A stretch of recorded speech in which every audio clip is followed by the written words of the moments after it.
national anthem, which may be the last time it is sung before Scotland get to a World Cup. They have the safety net of the playoff. They do not want to use it. They want the victory this evening that will ensure they book their place in Canada, Mexico and the USA. The two teams just come together for their photographs before making their way and breaking away as Scotland do now. Grant Hanley into the starting lineup, a very, very late change. John Souttar, the man who misses out. We will get more information on that, but Hanley comes with bags of experience to take his place in that back line. So let me run you through the Scotland starting 11. In goal, 42-year-old Craig Gordon, who is the one man amongst this Scotland squad who remembers Scotland playing at the World Cup in France in 1998. In front of him, a back four of Andy Robertson making his 90th cap this evening. Scott McKenna, Grant Hanley and Aaron Hickey. Ryan Christie, Lewis Ferguson in that midfield too, with John McGinn, Scott McTominay and Ben Gannon-Doak providing the support to Lyndon Dykes, who starts for the first time since his start against Denmark in the opening game of this World Cup qualifying campaign. He is preferred to Shay Adams in the forward line. Scotland in their all blue kits with the white stripes down the shoulders, down the sides of the shorts, and the blue socks. Will be playing from our right to left. Denmark, red shirts, white shorts, red socks in their huddle. They break away now. In goal for them, Celtic goalkeeper, very familiar with these parts, Kasper Schmeichel. A back four of Patrick Dorgu, Joachim Andersen, Andreas Christensen and Rasmus Christensen. Pierre-Emil Højbjerg, the captain, alongside Morten Hjulmand in midfield. Mikael Damsgaard, Victor Froholt, Gustav Isaksen will provide the support to the well again Rasmus Højlund, and we are underway at Hampden Park, and a very early free kick to Scotland right on the edge of the centre circle. And Pat, this is where we will see whether there are nerves these opening 5 minutes or so. The first touch by Aaron Hickey wasn't a great one, so there will be a little bit with some of the players, but it's not something to panic about. Interesting, the way Scotland tried to start was the old rugby start, wasn't it? Trying to get it wide. I know, and I almost think we got a foul against us. It didn't really do us any favours, did it? Or got a foul for us, sorry. So will be a throw in to Scotland, midway between the halfway line and the edge of the penalty area. The smoke lingering in the air from the pre-match fireworks, but the entertainment from that is over. It is now about the 22 players on the pitch who both have ambitions of qualifying for a World Cup. For Denmark, they just need a point. For Scotland, they need a win. Otherwise, it will be the unpredictable route of the playoffs. It can be guaranteed this evening for both of these two nations. Ball going out on the far side. Patrick Dorgu, the Manchester United fullback, with the throw-in, headed forward. A first touch for Lyndon Dykes. He controls it well and holds off the challenge of Hjulmand. John McGinn on this left-hand side launches it over the top to Andy Robertson. He's not going to get there though. It is a slick surface this evening. It took a little nick off the top of the surface. Out for a goal kick. So let's get an update from Wales against North Macedonia with Owain Gwynedd. Yeah, 2 minutes gone here, 0-0, but Wales have come close. Wales winning the ball on the halfway line. Brennan Johnson driving in the box, and the ball flicks up and hooked wide by David Brooks over the bar. So 0-0, 2 minutes gone. Goal is there, goal is here at Hampden Park in the opening couple of minutes, as there's a first touch for Scott McKenna, bringing it out of defence, looking for a ball down the line, which Gannon-Doak tries to put pressure on Dorgu. Dorgu goes down, no free kick given. Ball goes back to Kasper Schmeichel, who's getting a warm welcome from the Glasgow, well, the Scotland crowd this evening. One back by Scotland. McTominay battling with Højbjerg. Christie picks it up. Good shoulder-to-shoulder challenge, which Christie comes out on top of, and now it's Gannon-Doak, right-hand side, trying to get the cross in, charged down by Højbjerg, but gets it back. Right side of the penalty area, lovely little ball in by Christie to Hickey. Christie gets it back inside the penalty area. He's got red shirts all around him. It pops up. There's a bit of a hopeful shout for a handball. Scotland win it back again though. Gannon Doak, right edge of the penalty area, chops it onto that left foot. Crossed in, overhead kick! That is sensational from Scott McTominay! The ball in from Ben Gannon Doak.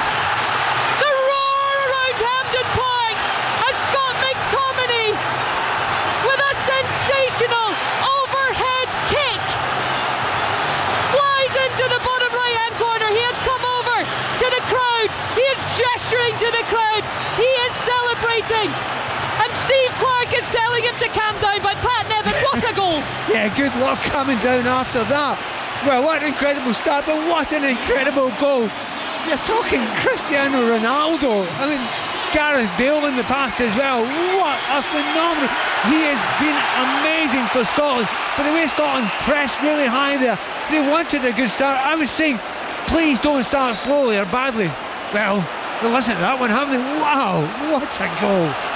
Oh my goodness, Rachel Corsie, we heard the supporter saying he'd take something off a backside. That's top drawer, that is world class. That's honestly incredible. That is the best goal I've ever seen live, I think. And to score it in a match that means this much, what a start. Unbelievable. Scotland 1, Denmark 0, and the roars go up as a sliding challenge comes in from Grant Hanley to knock it out for a Denmark throw-in. I think we all hoped for a good start, Pat, but I don't think anybody in their wildest dreams would have thought of that start. No, you couldn't dream of that. That's amazing. Rachel saying that the best goal I ever saw live was Cristiano Ronaldo, was his overhead kick when he scored for Madrid against Juventus. But that was absolutely up there, and everyone has to calm down a little bit with the Scotland team. What the good thing about it is this crowd, which was nervy beforehand. What about the buzz? I've just looked over at Steve Crossman. His mouth is still wide open. My Apple Watch is telling me and asking me if I'm exercising. My heart rate has gone through the roof. But now Denmark come forward on the attack down this right hand side with Isaacson. It's overrun though, it is out. It's going to be a goal kick for Scotland, but he is a threat on this right hand side, and he almost fell over the ball there under the pressure from Andy Robertson. But this is an important period for Scotland. Early moments of it, I often look at the referee in the first 3, 4, 5 minutes. He's let a few challenges go. You know, he's not blowing his whistle at every coming together of players. There are certain international referees, if someone lands on the ground, they blow the whistle, no matter what. Well, I think there's a bit of a dive there, and he's just not falling for it for a second. And on top of that, when Scotland, the lead up to the goal, there was a few strong challenges, and they just let it go. Not fouls, just strong challenges. Robertson goes long looking for Dykes. It is Christensen that wins the header, but it's beautifully sprayed out to the right hand side for Gannon Doak to run once again at Dorgu. He's kept onto the ball, he's skipped through, he's onto the byline, into the penalty area. His ball across is cleared, but Ben Gannon Doak is giving Patrick Dorgu a torrid time at the moment. Yeah, and we spoke about him before the game, and we just said, you know, young players, sometimes you see his little flashes. We've not seen loads. So far in these first 6 minutes, he's been remarkably good, and I just hope he can keep that up. And he's the sort of player I think he'll grow from this. He's had a chance twice to get at Dorgu. He's got the better of him. We need to get him the ball. Christie under pressure, tries to lay it off for Hickey, but Denmark win it. They're now driving forward inside their own half, forced backwards by the Scotland press, but they work it out well to this right hand side with Christensen, the fullback. Spent time at Leeds United. Lovely ball through the lines, and Hoyland is clear. He's into the area. He's just got Gordon to beat, and Gordon sticks out a leg. And now the flag goes up for offside. It wouldn't have counted, but what a great save from Craig Gordon to settle any possible nerves. You know, last week everyone's saying Craig Gordon, 42, not playing regularly for his team. He was the man of the match in Greece. There was one minor mistake, but he saved Scotland time and again. And he's just shown he is phenomenal, made his body big there. And yeah, the call for offside, but I'll tell you what, it was close. I think it probably was, maybe a shoulder. Just a lean, isn't it? It was very, very tight, but Hoyland was free there, and Craig Gordon was equal to it. He didn't know that the flag was going to go up. So free kick to Scotland inside their own half, and Robertson launches it towards Ben Gannon Doak. That might happen quite a lot given the start he's had against Dorgu. Hickey now battling, wins the throw in midway between the halfway line and the penalty area on that right hand side. Denmark, they know they are in a game for sure. Scott McTominay's sensational overhead kick has given Scotland the lead, and as things stand, Scotland are going to the World Cup and Denmark will have to settle for a playoff place. But there is just 8 minutes on the clock, a lot can happen. But Hampden has an electric atmosphere as Gannon Doak again takes on Dorgu. This time Dorgu does well though and is able to shield the ball out for a goal kick. But every time Ben Gannon Doak gets the ball, you feel a little fizz of excitement around the stadium. Yeah, it's incredible. I mean, look, he's got an assist to his name already, so he's done his job. We want to get the ball to him. What is very interesting as well, him and Hickey seem to have got an understanding really early on. If we've watched Scotland for so long, watching the left-hand side being the real danger area, with Robertson, and Tierney were out there as well, but now Scotland are more balanced. They've got attacking threats on both sides. They certainly do. Ben Gannon Doak got his first international goal on Saturday to start that comeback against Greece. A comeback that didn't quite make it all the way, but Belarus, doing Scotland a favour in Denmark, kept it alive to this final group game. A draw for Denmark enough, a win for Scotland required. So far, Steve Clarke's men are doing their job, but Denmark on the ball into Scotland's half, and Lyndon Dykes sticks a foot in, and then Christensen pulls down McGinn, and it is a yellow card to the Danish fullback. It's actually incredible what you tend to see. If a panic there, an absolute panic, giving yourself a yellow card if you're a defender that early on. And by the way, it's an absolute definite yellow card. It's not a question mark. You just dragged him back. Yeah, it was actually Walkham Anderson who'd come into that right back position who got the yellow card, who pulled down John McGinn. He missed the Belarus game through illness, the Fulham captain, as Scotland tried to work it on this left hand side. Robertson gets on the end of it, but just unable to guide the loose ball to John McGinn, and it will go out for a Denmark throw-in, but it's right deep in their half. Sometimes these games can be tentative, but when you get an early goal like that, that's just not going to happen, because it's a cup game, and it is, as we say, a winner takes all game. And you just watch them, I think the Danes are a wee bit shell-shocked by that, but they'll get composure again soon. I don't think it's going to end up 1-0, do you? Every tackle, every challenge gets a roar from the Hampden Park crowd. That was Scott McTominay going in on a loose ball. So Denmark winning the throw-in again deep in their own half, and Christensen knocks it up the line. It's won by a Scotland head, which Dykes will try and avoid going out for a goal kick, just not able to. The freshly shaved head of Lyndon Dykes, which he might regret given the temperature in Glasgow here this evening. He is leading the line for Scotland, the Birmingham striker. He scored against Greece in the win here at Hampden. Scotland again trying to launch an attack, and McTominay just unable to win it against Anderson, who does well, and it's now knocked forward. It's a foot race with McKenna and Hoyland, but McKenna will win that, shepherd it out for a Scotland throw-in. And you'd have to say, Rachel, at the moment, it's going Scotland's way.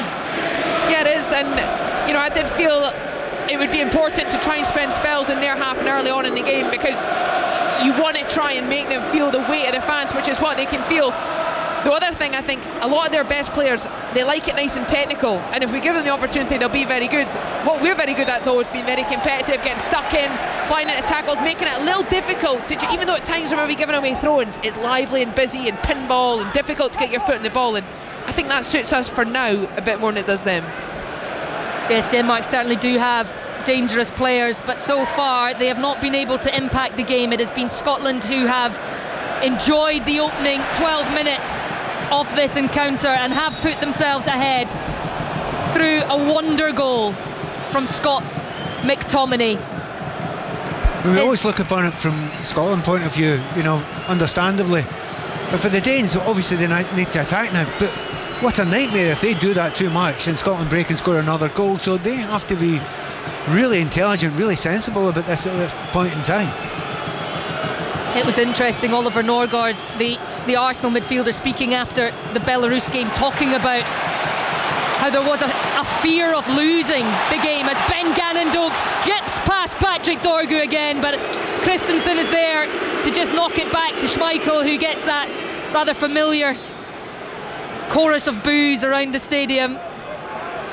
He has been here a number of times before. He won the League Cup at Hampden Park, but he did have a big mistake in the Scottish Cup final last season as Aberdeen beat Celtic, denied them a domestic treble.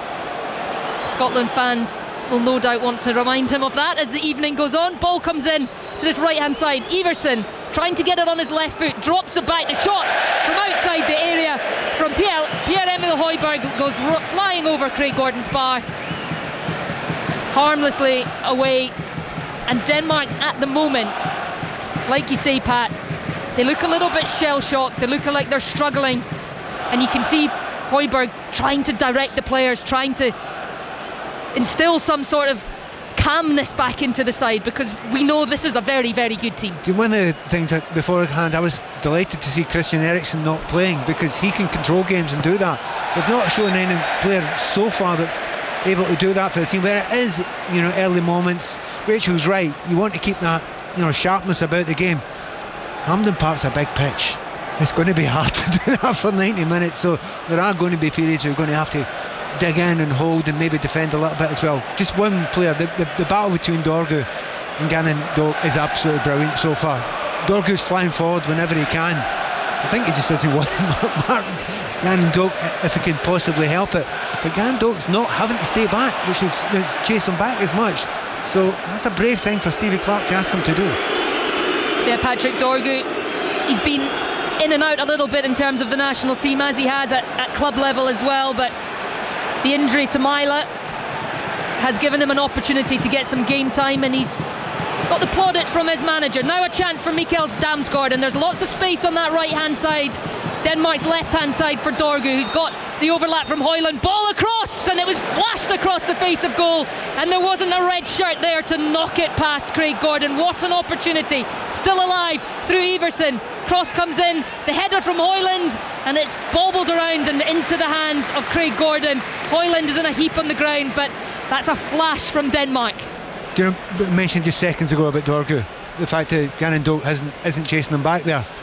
Well, it nearly cost us. Now it's immediately looked down to Stevie Clarke to see, have you said to Gannon-Doak not to chase back, or is he just not chasing back? And that's going to be the rest of it. They'll go cat and mouse a little bit, but opportunity again for Denmark. Shot comes in from Froholt.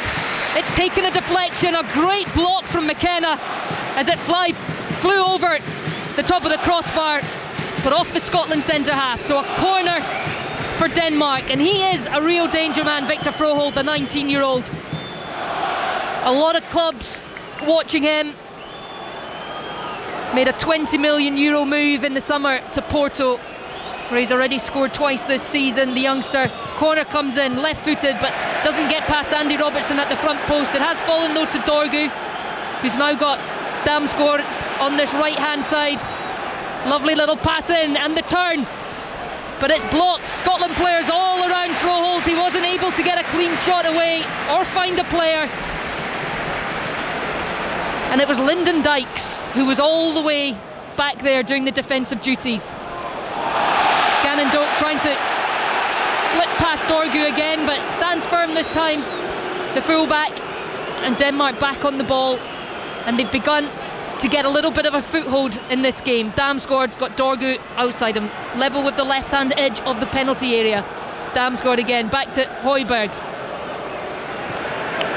Denmark building down this left-hand side. There is a penalty in Wales as Dorgu crosses the ball in. Hickey's going to get that and clear it. So let's head to Owain Gwynedd. Harry Wilson scores for Wales, plants it in the bottom right-hand corner. Dimitrievski dives to the left, doesn't get there, and Wales are ahead. Wales 1, North Macedonia 0, and that for the time being puts Wales into second place in the group. Wales 1, North Macedonia 0. A goal for the captain this evening gives Wales the advantage. They need to win to ensure a playoff spot. They already have a playoff through the Nations League, but a playoff by finishing second in the group would give them a far more favourable draw in terms of trying to qualify for this World Cup. It is Scotland who lead by 1-0 here as well, but we have a real concern for Ben Gannon-Doak. And Pat, it's never good when a player's holding their hamstring, particularly on a cold night like this. Particularly on a cold night, particularly early on, particularly if you're a speed merchant. All of those things, tick, tick, tick. Gannon-Doak's gone down, and it is very rare for a player to get back up and play after that. I'm trying to see when it happened. He was finally chasing back there, but he stopped away from the play. It wasn't a tackle, it was nothing like that. They'll try their best with him, and it's one of those ones where even if you could ask him to play another 5 minutes, what if it snaps completely? It's not really worth it. It's a real danger. He looks pretty upset down there, Richard. It looks like it might be all over for him, and he's had such an impact on this game. Yeah, he's tried to stand up, he's gone straight back down. We can see, I think it's Kenny McLean who's going to get stripped and come on, and that's a real blow for Scotland, but more so for Ben Gannon-Doak, because he'd had a sensational opening 18 minutes. Yeah, really disappointing for him, because he certainly had, you'd have to say, the better of Dorgu in the attacking sense. Dorgu's starting to cause problems in the other half too now, but yeah, you can tell by his reaction, he looks devastated, and you know as a player, and you have that little moment as we saw him try to stand up, where you have a few seconds of optimism, you think, oh, maybe it's not as bad as I thought, but your instinct knows, and you see him now, he's got his hands across his head, and he's lying, flat out in the grass, and he's going to have to come off, and it's going to be bad enough. He's going to likely miss a few weeks at least with a muscle type injury, but you hope it's not worse than that, because as Pat said, fast players are prone to those types of injuries, and they can be nasty. A, they're nasty, but the B is very, very important. You don't want to lose your pace if you're a player like Ben Gannon-Doak, because exactly. You rely on it so much, and sometimes, anyway, that's far ahead in the future. He's had a great start. They'll take him off now. They will not take any chances with him. One good thing for Scotland now, they'll make a change, and yes, Scotland are going to miss him, but Kenny McLean will probably come on for that, which gives you a little bit of chance to, you can move Christie a wee bit further forward. McGinn slightly adapts his position as well. It's not as if Scotland can't play or nothing really to bring on. They've nothing similar to bring on, but they can still play in a style with a group that they know. Yeah, a real blow to Scotland to lose Ben Gannon-Doak as he's making his way off. Let's get back to Wales. There's been another goal, Owain Gwynedd. Wales have doubled their lead. David Brooks makes it 2-0. 2 minutes after Hardy Wilson, the captain, put Wales ahead. Break down the left. Brennan Johnson with the cross. Brooks with the finish. Deflected finish to the top corner.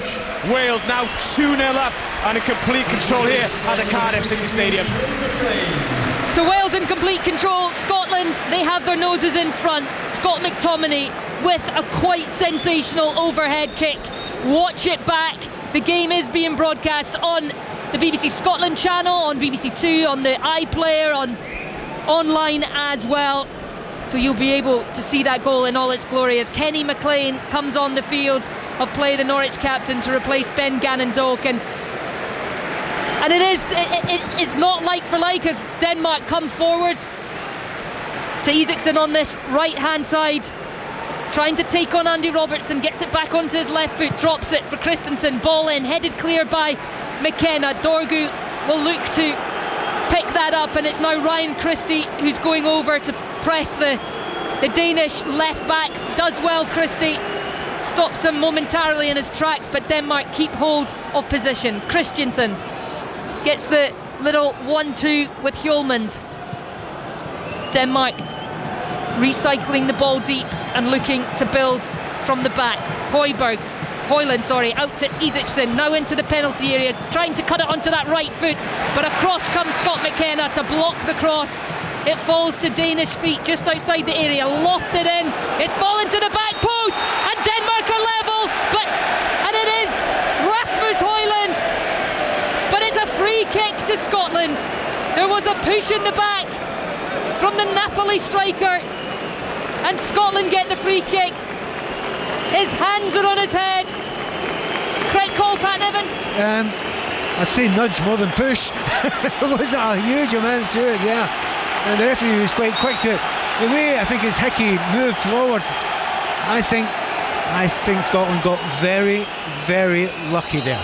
Very lucky. I think as well, there is a nut. I think Hickey does really well. He really exaggerates the little touch. There's one over as well. So the ball I don't think was never going to reach that far, but we've got to be careful. We can't have two over at the far post. Dykes battling with Christensen, but it is the Danish defender who comes off best. So let's get back to Wales. There can't be another goal, Owain Gwynedd. Well, it's pouring down with rain here, and goals are pouring in as well. Wales 2, North Macedonia 1. Within a minute of conceding a second, North Macedonia through on goal. Bojan Miovski with the strike as Caldau, the keeper, slipped, and Wales conceding. So now Wales 2, North Macedonia 1, 22 minutes gone. Scotland on the attack, ball in from John McGinn, clutched out of the air by Kasper Schmeichel as Scotland try and launch another attack. So one goal separating the two sides in Wales, one goal separating the two sides here at Hampden Park. Scotland with that lead through Scott McTominay very, very early in the first half. A Scotland victory tonight puts them into the World Cup. Denmark, they need a point or they will be going into the playoffs. They go long looking for the ever willing run of Isaacson in that corner. He's got Andy Robertson, but the ball has gone out of play and Robertson will win it back, and it will be a Scotland throw-in right down next to the corner flag. And Pat, it's all about how Scotland reshuffle after Ben Gannon Doak going off injured. They don't have that out ball down that right hand side anymore. They don't have that natural pace. They need to find a way. No, they don't, but Christie is a kind of more mature player and will cover spaces a little bit better, so I don't think there's a panic. And remember, that midfield know each other very, very well, so I don't think there'll be any real discomfort there. What Scotland may well do is maybe favour the left a little bit more, and you'll see a wee bit more of John McGinn getting the ball from here on in. I have one slight concern for Scotland. Robbo here at left back, he's having a tough time against Isaacson. Isaacson's making it very tough for him. He's getting caught a few times. He's had a good start, and a lot, I think as well, he's had a lot of times where he's been able to get the ball and get at Andy Robertson. Can we try and also inhibit the service to him? Yeah, Isaacson plays his football in Serie A for Lazio, the 24-year-old on this right wing for Denmark, who are on the ball once again on the halfway line. Hjulmand. The problem Scotland have got then, Robbo's probably needing a little bit of help there. McGinn then might get dropped back onto him, but the same happening in the full-back position because Dorgu from the left is going forward, and that is entirely just dragging Scotland further and further back the field. They have the goal, but they don't want to be defending for the remainder of this match. 25 minutes gone, and it has been the perfect start for Scotland, but Denmark beginning to dominate things, and Isaacson again on the ball, right edge of the penalty area. This time Robbo stands up really strong and wins it from him, tries to find McGinn, but McGinn with two Denmark players around him loses out. Now Damsgaard, right edge of the penalty area, cuts onto that left foot and just manages to nick it away from the challenge from Robertson. So Denmark keep possession. Hjulmand looking for the ball in towards Højlund. It's dropped into the centre of the penalty area, but it's Scotland who get it clear. Only as far though as Dorgu. It is a bit of pressure from the visitors. Højlund, he's got Hanley for company. Højlund manages to win the corner though, and Denmark will keep the pressure on, Rachel. Yeah, we just need to see out this storm. I think we're suffering a little bit, and I feel we're not really limiting them and where they can go. I think it's okay to be defensive, but you want to try and control certain areas and not let them go certain places. I feel that Denmark are dictating a little too much for me just now.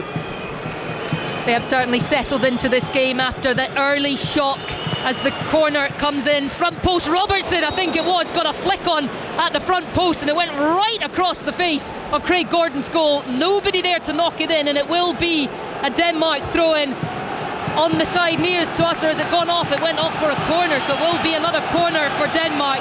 Dangerous ball from the left hand side. It's now Isaacson over to take it from this right hand side into a congested penalty area. Left footed it goes in, goes deep. McTominay's there, but Højlund gets ahead of him, the two former Manchester United men. It goes wide though. It will be a Scotland goal kick, and They're a big side, Denmark. They look quite dangerous from those set pieces. Yeah, but Scotland are good generally from set pieces as well, offensively and defensively. It's at times like this, you know, when Scotland need to get that foothold that Rachel was suggesting there, and when the likes of a Billy Gilmore would be very, very helpful in a situation like this, where you can get the ball, hold it in midfield, bring your defence up a little bit and get a little bit of traction in that area and get up the field. At the moment, for the last 5 or so minutes, Scotland can't get a hold of it at all. They're going long to Dykes, but he's not been able to hold it in, as happened there, and it's fallen to Dorgu, who's trying to bring Denmark forward. They're into Scotland's half. Back to Anderson on the halfway line, moves forward. Denmark beginning to enjoy the ball, but as yet haven't really tested Craig Gordon. They had the ball, or he had a big save from Craig Gordon, but Hoyland offside, and then they had the ball in the net through Hoyland, but a push in the build-up. So Denmark beginning to get on top of things as Dorgu down this left side, edge of the penalty area. Great cross, Hoyland, but he's not able to contort his body quite in the right way to direct it towards Craig Gordon's goal. It goes wide, but again, Rachel, it's another warning sign from the visitors. It is, and we're just struggling. Whenever we win the ball back, we just don't quite have that release pass. Lyndon Dykes 2v1 up front. It is difficult for him, but we need to try and be able to find him and then play off him, because if we can find him, the likes of Christian McGinn will join in, but we're putting ourselves in difficult situations. Hoyland should do much better there.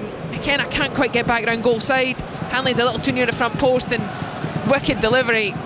I think that's a good opportunity for them, and one will be glad they've missed. He may have just ventured into an offside position as the ball was played in. It doesn't matter because he missed, but that would have been possibly looked at had the ball hit the net. Denmark taking a free kick too quickly for our Polish referee's liking. Simon Marciniak, the referee this evening. Denmark, lovely pass through the lines to Damsgaard, but Lewis Ferguson was there to win it back and play back to Hickey, who goes back to his goalkeeper. Not sure Craig Gordon wanted that, with Hoyland racing towards him, but he's lofted it into the night sky, and it's now a battle between Dykes and Hjulmand, which it is the midfielder who wins that battle. Denmark retaining possession once again, but they're deep inside their own half with Anderson, who moves forward now. Half an hour gone in this crucial World Cup qualifier. A win for Scotland puts them into a World Cup for the first time for 27 years. Denmark, they need a point. It is Scotland who lead. Scott McTominay with the early goal, but since then Ben Gannon-Doak, who's been very influential, has been forced off with what looks like a hamstring injury. So Scotland have had to reshuffle a little, and now Denmark are beginning to get on top. It is Højbjerg in midfield, looking for that crossfield ball again to Isaacson, who's been very dangerous down that right hand side. He's not able to do anything more with that than try and head it clear as John McGinn tries to go past Christensen, and Christensen takes him out. It will be a free kick to Scotland, but he is the danger man so far for Denmark, Isaacson. Yeah, it was fantastic down there, and Robertson, he's a very good player at all parts of his game, but he's much more comfortable attacking down the left hand side. His crossing's very, very good, but he's been isolated far too much now, and the other players get isolated. Again, I think Rachel was alluding to it there. Get the ball up to Dykes. There's got to be somebody within the 40 yards of him. If there's not much he can do. On this occasion, there is. Not able to win the header, and it will be a free kick to Denmark. Dykes just a little bit too eager to get on the end of that ball,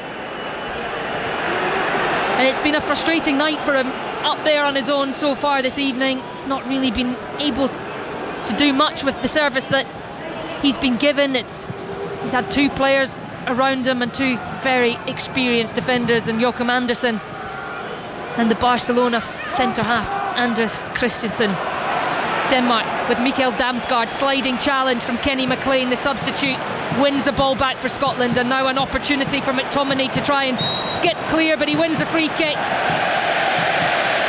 Scotland have a free kick inside their own half, midway between the edge of the penalty area and the halfway line, which is taken quickly by Ferguson, and there's space for Hickey on this right hand side, which he drives forward into. He's got Christie outside him. It's now Christie up against Dorgu. Christie tries to put the early ball in, but it is Christensen who gets the ball away. Only as far though as Christie, who's dropped it back to McKenna.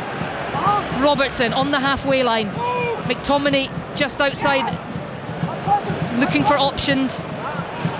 Scotland haven't advanced beyond the halfway line. The ball is now back with Craig Gordon, but an opportunity for Scotland to try and get some possession as Hanley lofts it long and over the top of the back line, but far too far ahead of either Christie or Dykes, who were trying to get on the end of that, and the boos for the hands of Kasper Schmeichel as it grasped the ball. Just watching Ferguson and Christie, they're actually trying to play through phases in the midfield a little bit now. It's not really come off that much, but it's the right thing to do, because if you lump everything off long all the time, it's just coming straight back at you here. Hanley winning the header ahead of Hoyland as Denmark tried to come forward, and now Hickey giving it away in a dangerous area. It's with Dorgu,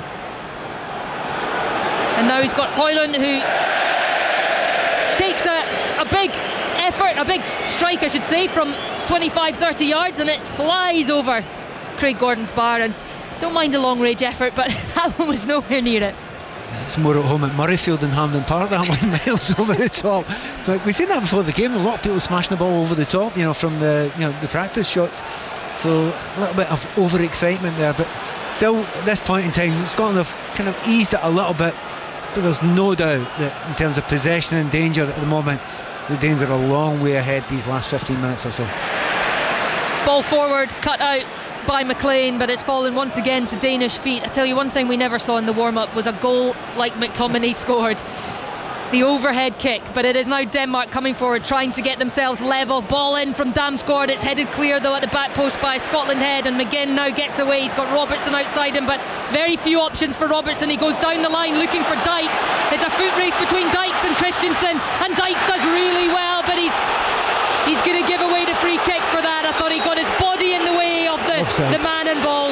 Offside it is. Yeah, definitely offside, and it's a shame that, because that's really hurt the big man. He's put everything into that sprint there, and then the offside flag gets put up, but he'll keep on doing it. It's saying it's a tough gig for Dykes up front. It's the same for every Scotland centre forward. It's a thankless task a lot of the time, but they're all willing to do it, the ones that come on.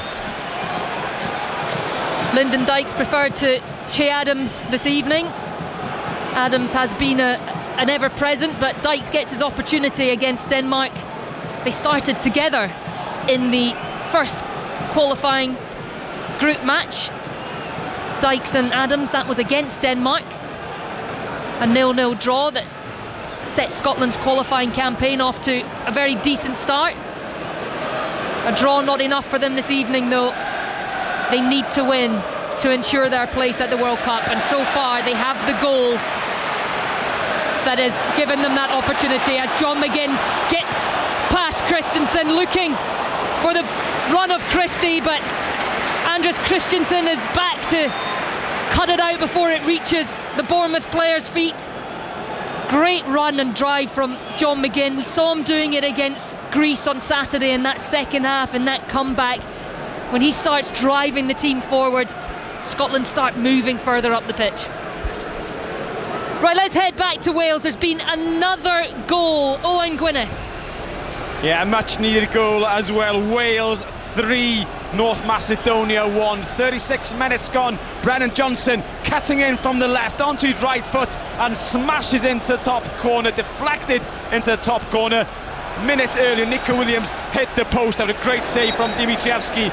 Wales 3, North Macedonia 1. A heart and mouth moment there for Craig Gordon as Højbjerg took aim from 25 yards or so. It skipped across the wet surface here at Hampden and took a slight deflection just going past Gordon's left hand post. It was a great strike from Højbjerg, low along the wet turf. It is a corner now for Denmark. Denmark looking to try and level things here. It's gone deep to the back post, but there are Scotland heads there. It is recovered by Hjulmand, who's gone to the edge of the area, shot though high, wide, and gets the cheers from the Hampden Park crowd. Froholt looking for the sensational, not quite delivering. And it is Scotland hanging on to their lead, and they are hanging on a little bit, Rachel. Yeah, but they're doing well because balls in the box from corners have been magnificent from Denmark, really asking a lot of questions, but that time there I think maybe McKenna at the back post does well to compete. Second phase, Denmark should do much better there from Froholt, but you know, we'll take it well over the bar and we can reset ourselves and go again, but we've got to do our best to try and limit these opportunities, because Denmark are just getting a little bit closer every time. McTominay winning the header in midfield, but it goes all the way through to Kasper Schmeichel, who sends it out towards Dorgu. Won though by Christie, but Dorgu ends up with the ball back at his feet, and it's played back to Schmeichel again, who this time goes long looking for Højlund. He's been shepherded by Hanley, who does very well, gets a round of applause from Aaron Hickey. Højlund a little look at the referee, but that was solid defending from Grant Hanley, who took his place in the starting lineup tonight minutes before the teams emerged from the tunnel. John Souttar was due to start. Grant Hanley drafted in at the last moment, showing his experience there, the Scotland centre half, winning his 66th cap this evening for his country. There is experience in this Scotland team, and they will need to use it. They have the lead, but Denmark are beginning to dominate the ball as Lyndon Dykes tries to put pressure on Anderson, but he finds Christensen, and Denmark again trying to build from the back. Dorgo looking down the line for the run of Højlund, but again Hanley in front of Højlund, and then he's tripped, and it will be a free kick for Scotland. And Grant Hanley, Pat, he said he might want to make up for what were a couple of mistakes on Saturday night. He's been a rock out there so far. He has been, but he only needs to make one mistake or switch off for a second, because there's so many opportunities for the Danes to get forward. They're on the ball so much at a time, and if you're under this amount of pressure, I mentioned it earlier on in the game, it's a big pitch, and chasing the ball is a lot harder than having the ball. Absolutely, and that's when these moments that you speak about, our centre back can be brilliant for the best part of 90 minutes. You make one mistake and at least a goal, that's what everyone remembers. And when you chase a lot and you have to defend a lot and react and get there, you know, the longer the game goes, the more we'll be tested. Loose ball heading towards Schmeichel, and Kenny McLean was trying to get onto it, and now Christensen's under pressure from Dykes right in the edge of the area, but he managed to work it out. But now Hickey's putting pressure, and now Christie on Dorgu, but Dorgu does well to skip away, and then Christie clips him from behind, and Denmark will get a free kick. And that was a little moment of uncertainty in Denmark's defence. Scotland unable to capitalise. Schmeichel had to look sharp to get it away from the on-rushing Kenny McLean, and it is now Denmark trying to slow things down again. Anderson on the ball, no options ahead of him, so he's got Christensen to his right, and now Isaacson drops it back to Christensen just on the halfway line. Scotland 1, Denmark 0 in this group decider. Onto this left-hand side, Damsgaard, the Brentford midfielder, finds Højlund just inside the penalty area. He had blue shirts around him, though. He's knocked it back to Dorgu, and now Damsgaard right on the byline, looking for the cross into the back post, but Ferguson blocks it, blocks again from Dorgu. Christie though loses it just outside the penalty area, so again Denmark able to come forward. Christensen making the run from centre half to get involved in this attacking phase of play. Damsgaard now left edge of the penalty area, cross comes in, blocked by Hickey, his Brentford teammate, and it goes out for a Denmark throw-in on the far side, level with the edge of the penalty area, and they take it quickly, trying to keep this sustained pressure on Scotland, trying to get themselves back level. They only need a point from this game. Scotland need to win. Isaacson, right edge of the penalty area, he's got Robertson ahead of him, he drops it to Christensen, the ball comes in, Højlund's got the header, but he hasn't directed it properly towards goal, and it goes over the top, and it will be a goal kick to Scotland. And it is now pressure after pressure for this Scotland back line. Rachel, you've been there, you've been at the heart of it. How do you deal with it when it keeps coming back? Yeah, the biggest thing is concentration, and probably one thing we'll have in our favour is we've plenty of players in there who will talk a lot. Scott McKenna, Hanley will be loud, I know Ferguson will be speaking to me, Kenny McLean, you know, all these players. The biggest thing is you've got to keep talking, because somebody might just be a little bit more tired than you and they might switch off, and if you can keep using your voice, you just might keep somebody stepping out, getting close, getting a foot in, and that's what you need when you're just consuming this pressure. We're doing well. Midfield are working extremely hard, defending the more dangerous areas really diligently. Schmeichel clears the ball only as far as Ferguson, trying to get it under control. Dorgu leaps over Christie to win the header. It's back with Christensen, and now back with Schmeichel. At Denmark, they are the top scorers in this group as Hickey wins the ball off Dorgu, tries to skip past Christensen, but it's going to be a free kick to Denmark as Christensen goes down grabbing his ankle. And Denmark, top scorers in this group, they had 35 shots against Belarus on Saturday night in that draw, which is their most on record in a competitive match since records began in 2006. Pat, does that play on the mind at all? I think if you keep on making chances, you feel kind of comfortable one's going to come off eventually, but Scotland can't afford to let 35 shots on goal, because one of them will go in tonight, you know that's the case. But I don't know about you, the amount of times I've watched this clock in the last 10 or 15 minutes, I just wanted to get to half time so that Scotland can restructure it a little bit, because I think Stevie Clarke might have to make some technical changes. We've got a minute and a half until the 45 is up, plus whatever added time will be added on, and Scotland, they have done the hard part. They have got the opening goal, but now they need to find a way to ensure that they can withstand this Denmark pressure, which is coming again. But McKenna is able to clear. He just launches it long, asks Dykes to chase. Anderson on the ball, he's got Christensen for company, but he's lost it to John McGinn, and now Christensen hacks down McGinn from behind. A yellow card for the Danish fullback, and John McGinn on his knees. He had an opportunity to drive towards goal, 20 yards out as he won the ball. That opportunity was denied to McGinn by Christensen. He's done more than take one for the team there, Christensen, but it was his mistake, Pat. It certainly was his mistake, but he gives Scotland a little bit of chance to get the ball into the box. They're not really having many opportunities, corner kicks, free kicks and those sort of areas. I want Scotland to put the ball in between the centre backs and the goalkeeper, because for all Kasper Schmeichel's a very, very good shot stopper. Coming out to collect balls in that area is not his strong suit. Robertson left-footed, and it goes. There's a whistle blown, and it's a free kick to Denmark on the penalty spot. I think it's Damsgaard that goes down. As we get 4 minutes added, Pat, will you be able to hold out for 4 minutes? Yeah, it's more important than Scotland have to hang out just now. Just that little bit of a break there, getting that free kick, getting the ball in the box. That little bit of respite, it goes a long way. And if you're a defender, don't you just love that? 2 minutes of break? That's a waste. So disappointing to just allow them off the hook, but great play in the first instance from McGinn, and even Dykes, because it was a nothing ball, just got us a little half chance. We didn't quite make the best use of it, but there'll be more of those hopefully. Well, not quite half time yet. 4 minutes added on here, but it is half time in Wales. Owain Gwynedd. Wales 3, North Macedonia 1. Wilson, Brooks and Johnson with the goals for Wales. Deservedly ahead at half-time, and as it stands, Wales will lead from North Macedonia to second place in the group. Wales 3, North Macedonia 1.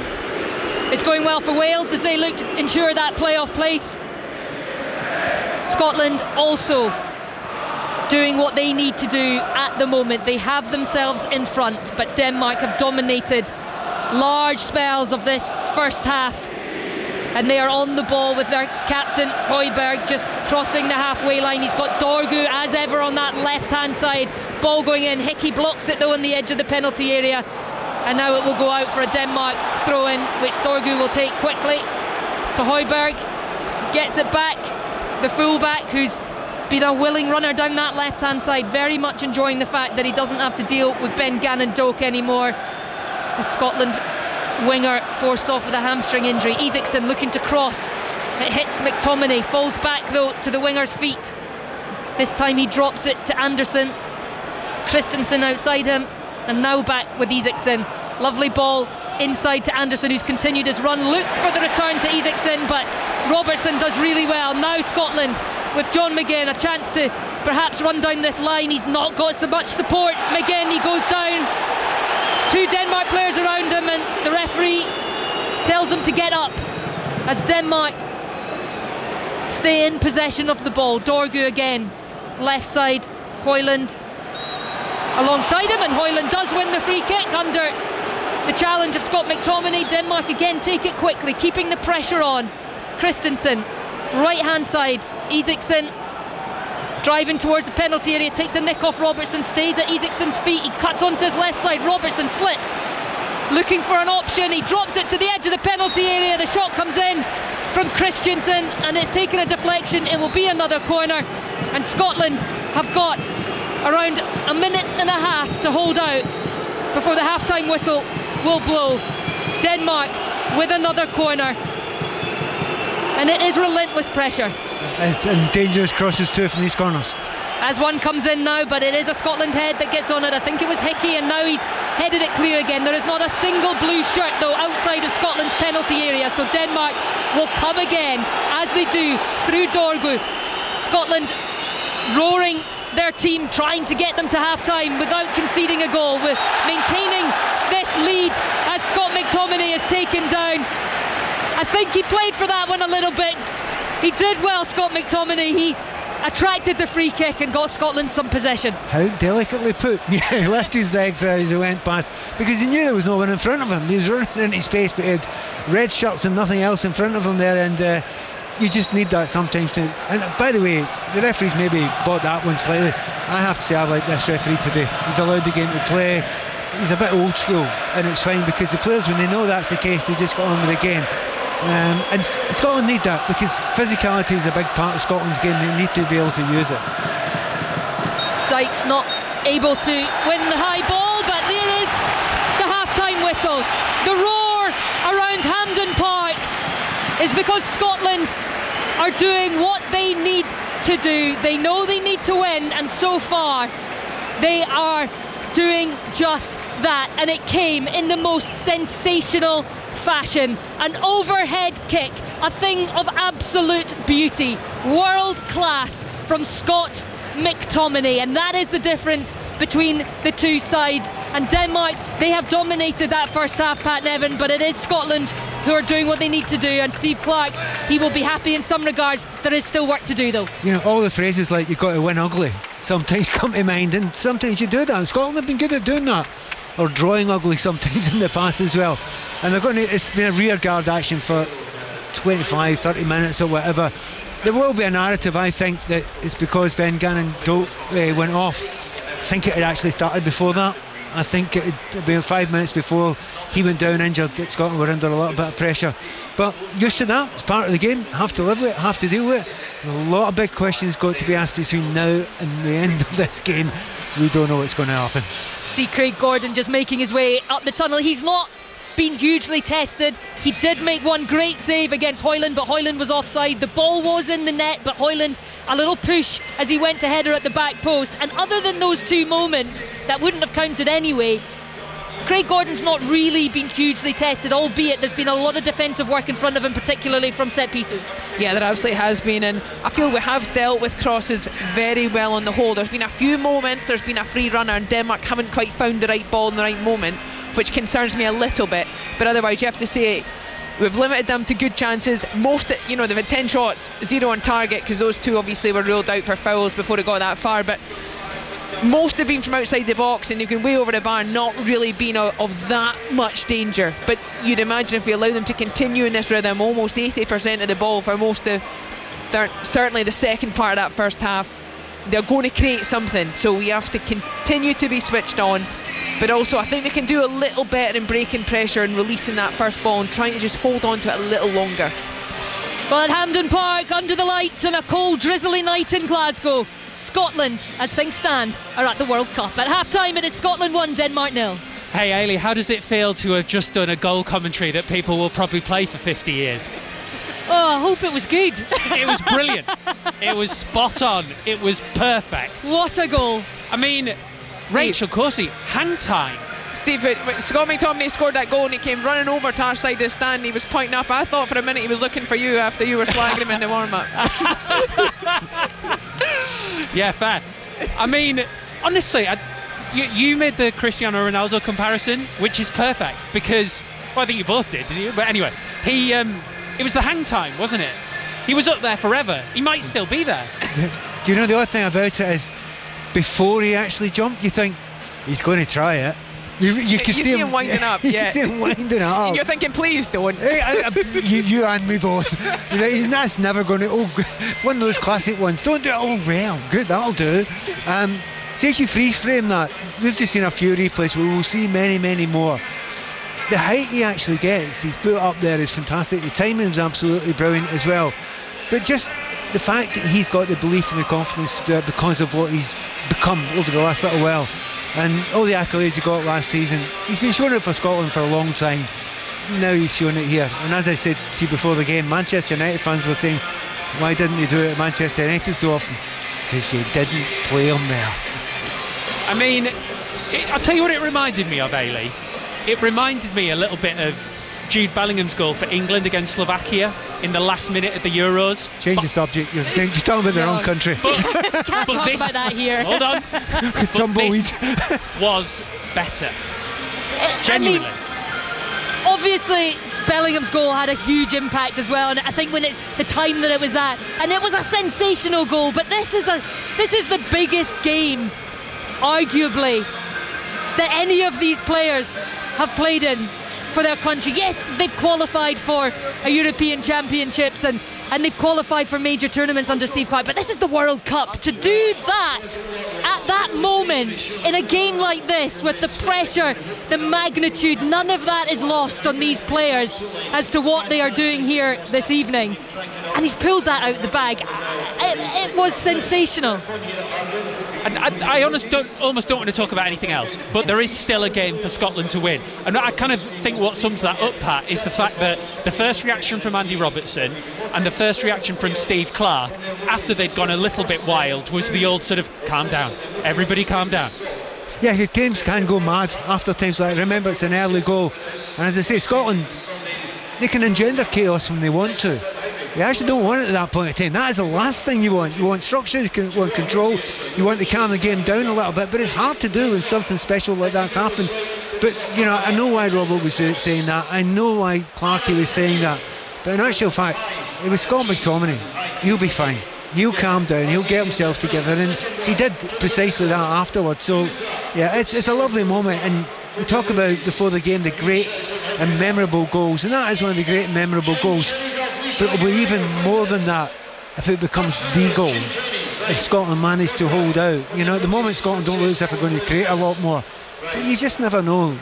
And one of the most intriguing things that's going to happen in this second half, it's going to get tactically very interesting. You know, is there a temptation at some point? If Scotland aren't getting out just now, if it seems that way, do you go through at the back? Do you bring on another centre back? Do you bring on Tierney, who can play left centre back and allow Robert to go further forward? Things like that are going to be playing through Stevie Clarke's mind just now. But do you go too early? And remember, Scotland have lost 2 players already. So many things flying through a manager's head at this point in time. Would you go through I mean, obviously 3 at the back doesn't help Gannon Doak because it takes away that need for a natural winger. We don't have that now, Scotland. So do you go 3 at the back and take your width from Andy Robertson and from Aaron Hickey, as opposed to getting your midfielders to go into those positions? I feel very lonely in Scotland sometimes, because we did play that system quite a lot and it was brilliant for us for a long time, and then it went a wee bit stale and it was seen as the antithesis of how Scotland should play. Look, it's something we can do. It's something that we've done well. It's something, particularly the left-hand side of it, is spectacularly good. There are times when that's not an ultra-defensive thing to do. So it will be on Stevie Clarke's mind just now. Is it the right time to do that? And if you've got another, say, defender on, that's another body in there when you're trying to defend from corner kicks and crosses. And of course, we've got a real problem at left-back just now, because Isaacson's been pretty special. And we need a wee bit of cover there, I think, and McGinn's done it a little bit so far. So lots and lots of questions. I don't actually know the answer. Happily, that's why I'm no manager and Clarke is. Right, Hampden Park sounds absolutely incredible. Scotland are halfway there, leading Denmark, 0-0, 45 minutes away from the men's team getting to their first World Cup since 1998. Second half commentary to come.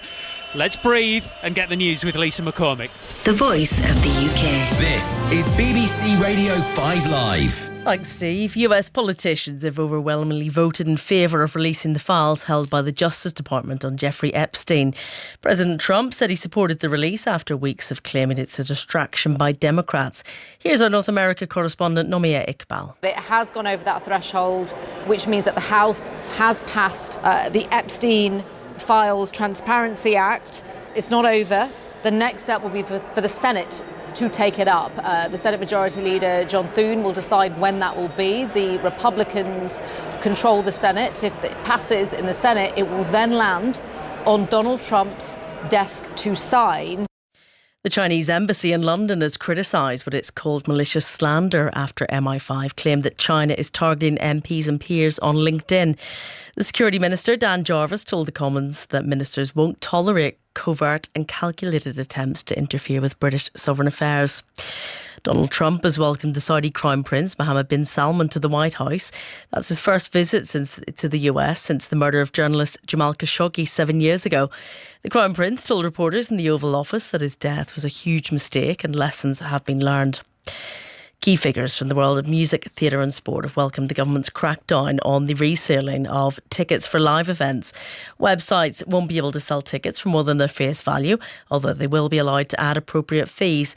Gus Unger-Hamilton is from the indie rock band Alt J. They're not battling like a bloke standing outside the venue with a few tickets in his pocket trying to make 50 quid. They're battling bots, a very highly technified, system of touting, which is basically making huge amounts of money for multinational companies and individuals who are doing it for the wrong reasons. Because so much money is leaving the creative economy going into the pockets of touts, which means that people who might go to 3 gigs a year can now only afford to go to 1. And that means music and artists lose out. And a prisoner in Australia has launched a legal challenge against the ban of Vegemite in jails in Victoria. Officials say it can be used to brew alcohol and distract drug detection dogs. But the man argues that the ban breaches his human rights to enjoy his culture as an Australian. 5 Live Sports. The Rugby Union Autumn Internationals. Unbelievable scene to shell-shock Twickenham. Rugby Union's elite clash in a bid to close out the year in style. Oh, what a try! Keep up to date with all the insight and analysis with the Rugby Union Weekly Podcast. The Rugby Union Autumn Internationals. It doesn't stop. Listen with the BBC Sounds app. This is 5 Live Sports with Steve Crossman. Listen on BBC Sounds. Well, it's half-time here at Hampden Park, but the Scotland fans are singing like we are still in the aftermath of that sensational Scott McTominay goal, which has given them the lead in this crucial final World Cup qualifier. Other live sport going on. We'll bring you back up to date with Wales against North Macedonia shortly. The Ashes, of course, just 3 days away. Every ball on TMS. You can watch highlights on the BBC Sport website and app. Full highlights every afternoon as well on iPlayer. Let's go to Perth, which is probably a little bit warmer than Glasgow tonight, and join Ellie Aldroyd. After their warm-up match at Lilac Hill and a couple of days' rest, including a bit of golf for some, England's squad made it to the Perth Stadium for the first time today. Team photos, a full net session and media commitments as the players acclimatise themselves to the towering stands of the 60,000-seat arena, which will be packed to the rafters on Friday morning. After some concern over Mark Wood's hamstring last week, he was back in action in the nets and, according to teammate Jamie Smith, firing on all cylinders. Quick. Had a few that nearly took my head off, so it's obviously great signs, and as long as he's feeling nice and confident in his body, then as a very experienced player you feel very confident that he's going to charge in all day. He's always that sort of person that's giving more to the team than anyone could ask, and he's always the first man to want the ball in hand as well, so it'd be great if he was able to play. Yeah. You've got such a big role in this series, of course. You're right out there in the heat of the day, in the middle, keeping wicket. How are you approaching that with potentially 5 days of the sun beating on your back? Yeah, I think I had a decent amount of exposure to it in the summer, being out in the field. 23 of 25 days, I think, was pretty eye-opening for me. My body felt pretty tired and mentally tired by the end of it, so hopefully these wickets offer a little bit more assistance. Expecting a little bit more pace and bounce and sort of carry, which should ease the load a little bit. It felt a lot of times in the summer we're 10 yards too close for the bowlers of pace we had, and a lot around my ankles, so that would be quite nice as well. But I feel like if you can't wake up a day sore and then come out here in front of 60,000, then you're probably in the wrong sport. To have the support of a lot of people out here, everyone you sort of spoke to before you left the country was coming out to Australia at one point or another and supporting. The Barmy Army, it's obviously been their support over the last 2 years since I played has been fantastic, and it'll be no different out here. So hopefully we can give everyone back home something to be proud of and also entertain them along the way. Described as a green monster by the local press, the batting track certainly has a verdant tinge to it, although it's likely to lose a layer or two of grass by the time play gets underway in 3 days' time.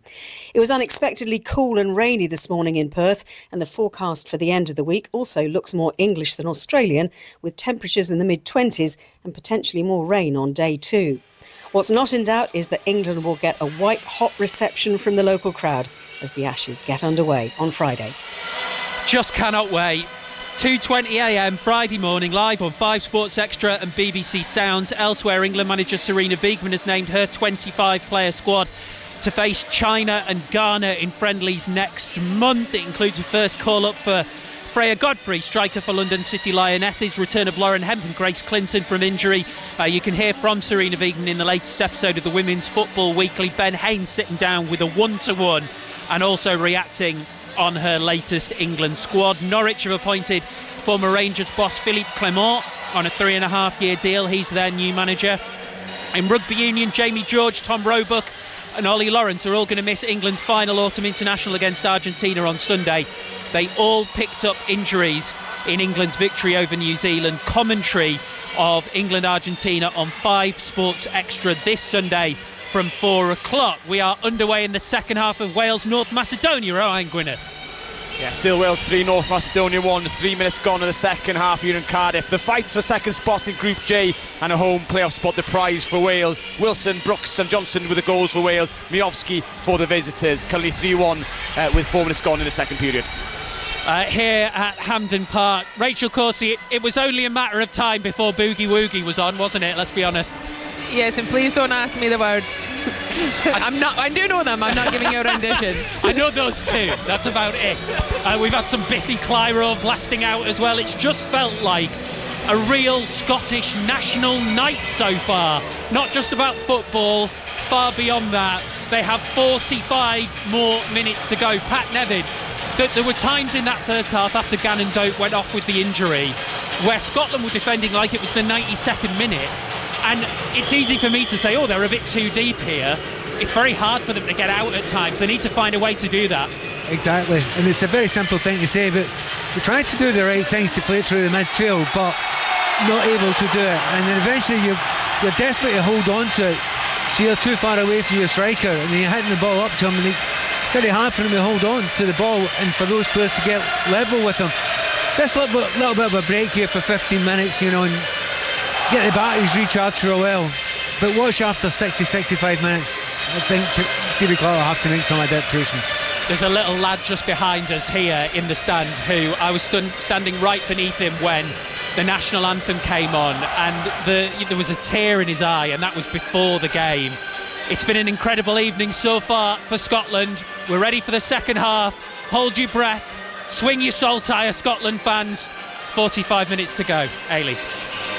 Thanks, Steve. Yes, a tear in the eye, because it is a dream that has been dreamed for 27 years that Scotland will be back at a World Cup. The young boy Steve's talking about, he wasn't even born 27 years ago. He's hoping to see Scotland at a World Cup for the very first time as Scotland get us back underway in this second half. And it is Scotland who lead. That Scott McTominay goal, but the stats not pretty from the first half. Denmark 10 shots on goal, but not one on target. Scotland 1 shot, 1 on target, 1 goal. It was in sensational fashion as well from Scott McTominay, the overhead kick. But Denmark have dominated the ball, and they are on it at the start of this second half, playing from a right to left in the red tops, white shorts and red socks. And Patrick Dorgu's been an ever-present option down that left-hand side. Scotland starting the second half off as they ended the first, defending, camped in their box as Denmark looked to try and create an opening. And Isaacson down that right hand side was a real threat in the first half. He's looking for an option in the area, but Denmark not swinging it in. Scotland forcing them backwards. And Pat, we wondered if there might be changes at half time. We wondered if they might come out and try and play a little bit more front foot, but it seems to be as it was, as Dorgu gets the ball across, cleared though by Ferguson. I didn't really make changes. Obviously 2 changes have been made already, which limits where he can go from here. So I think after about 60 minutes you maybe have to adapt it a little bit. Some of the players will run out of gas. I mean, you look at Dykes, he's just chasing everything just now. Hoyland into the area, twisting, turning, trying to find space for a shot. Brilliant hand from Craig Gordon to deny the Napoli forward. He did really well to find the space to get the shot away, but Craig Gordon equal to it. That's his first big save of the night, Rachel Corsie. Yeah, brilliant save, and Hickey's just in his line, so he doesn't see it till very, very late, and he gets down so well. It's stuck to the grass. Brilliant strong hand.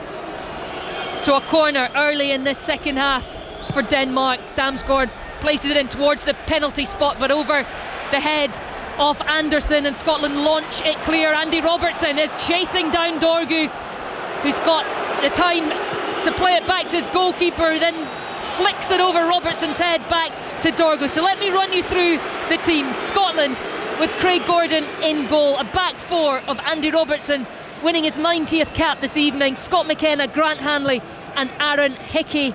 In the midfield, Lewis Ferguson and Kenny McLean, who replaced the injured Ben Gannon-Doak early on. Ryan Christie took that right hand position that Gannon-Doak vacated. McTominay the goal scorer, and John McGinn on the left, with Lyndon Dykes leading the line.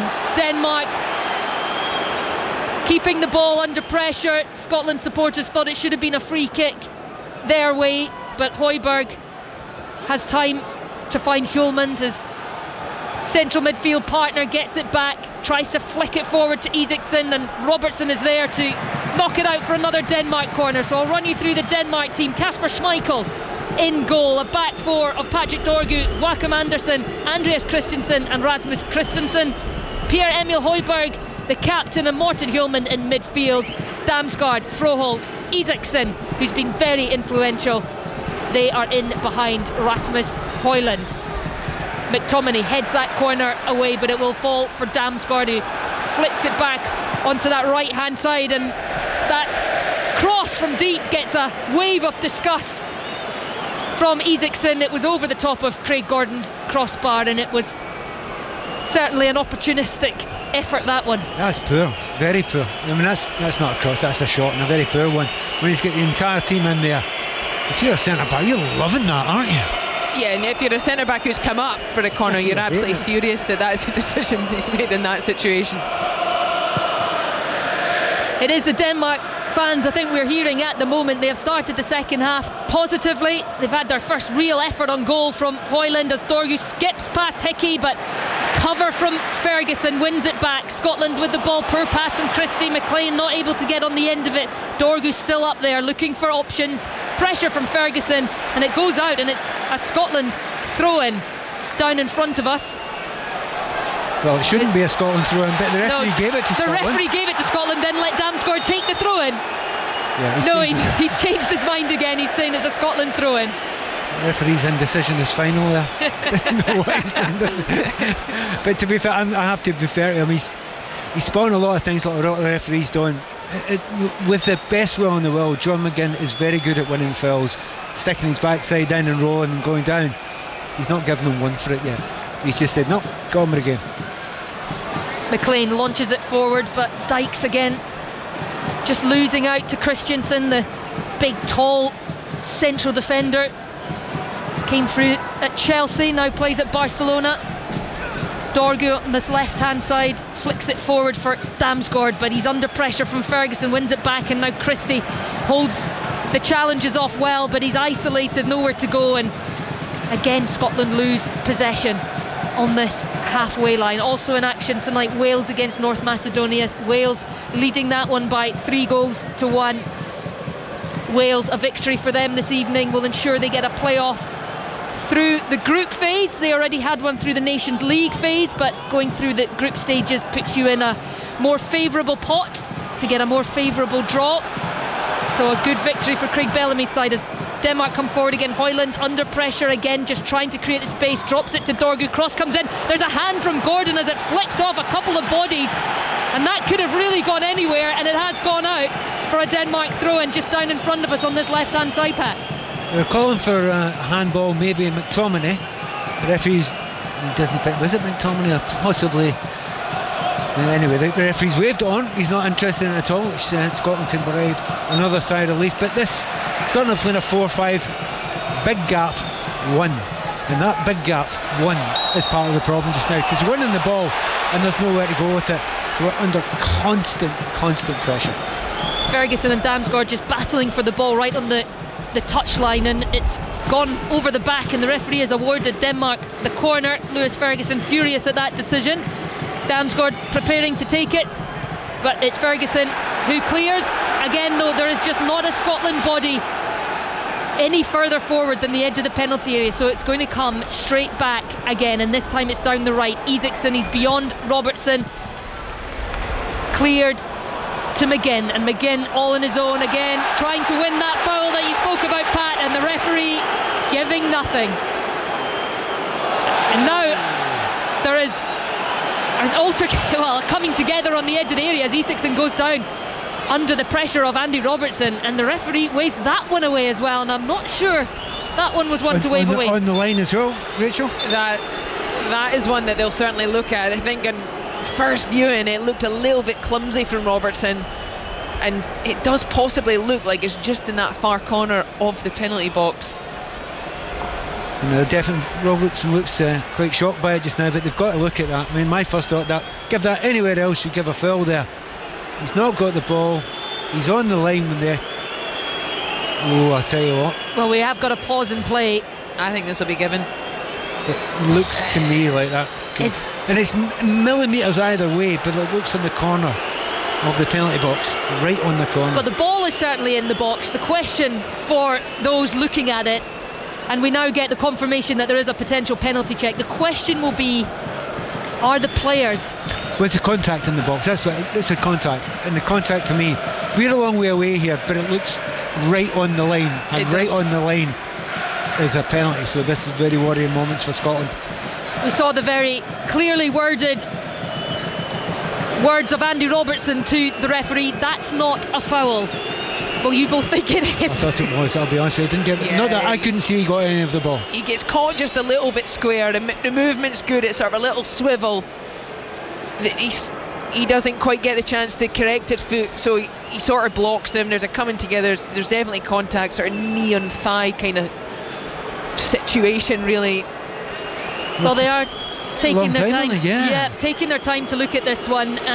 So I'll run you through what's coming up on Radio 5 Live across the weekend. Andy Robertson's Liverpool up against Nottingham Forest. That will be your commentary on Saturday at 3 o'clock, and it will be followed by Newcastle against Manchester City. On Sunday it is Leeds against Aston Villa and the North London derby, Arsenal against Tottenham. That one is from 4:30, and we still wait here at Hampden, and we can see and hear a nervous wait around the four stands as the referee, I thought he put his whistle to his mouth there, he'd still wait. Well, he's got to come over and look at it. I mean, exactly, which means he's going to get a penalty. So here he comes, Polish referee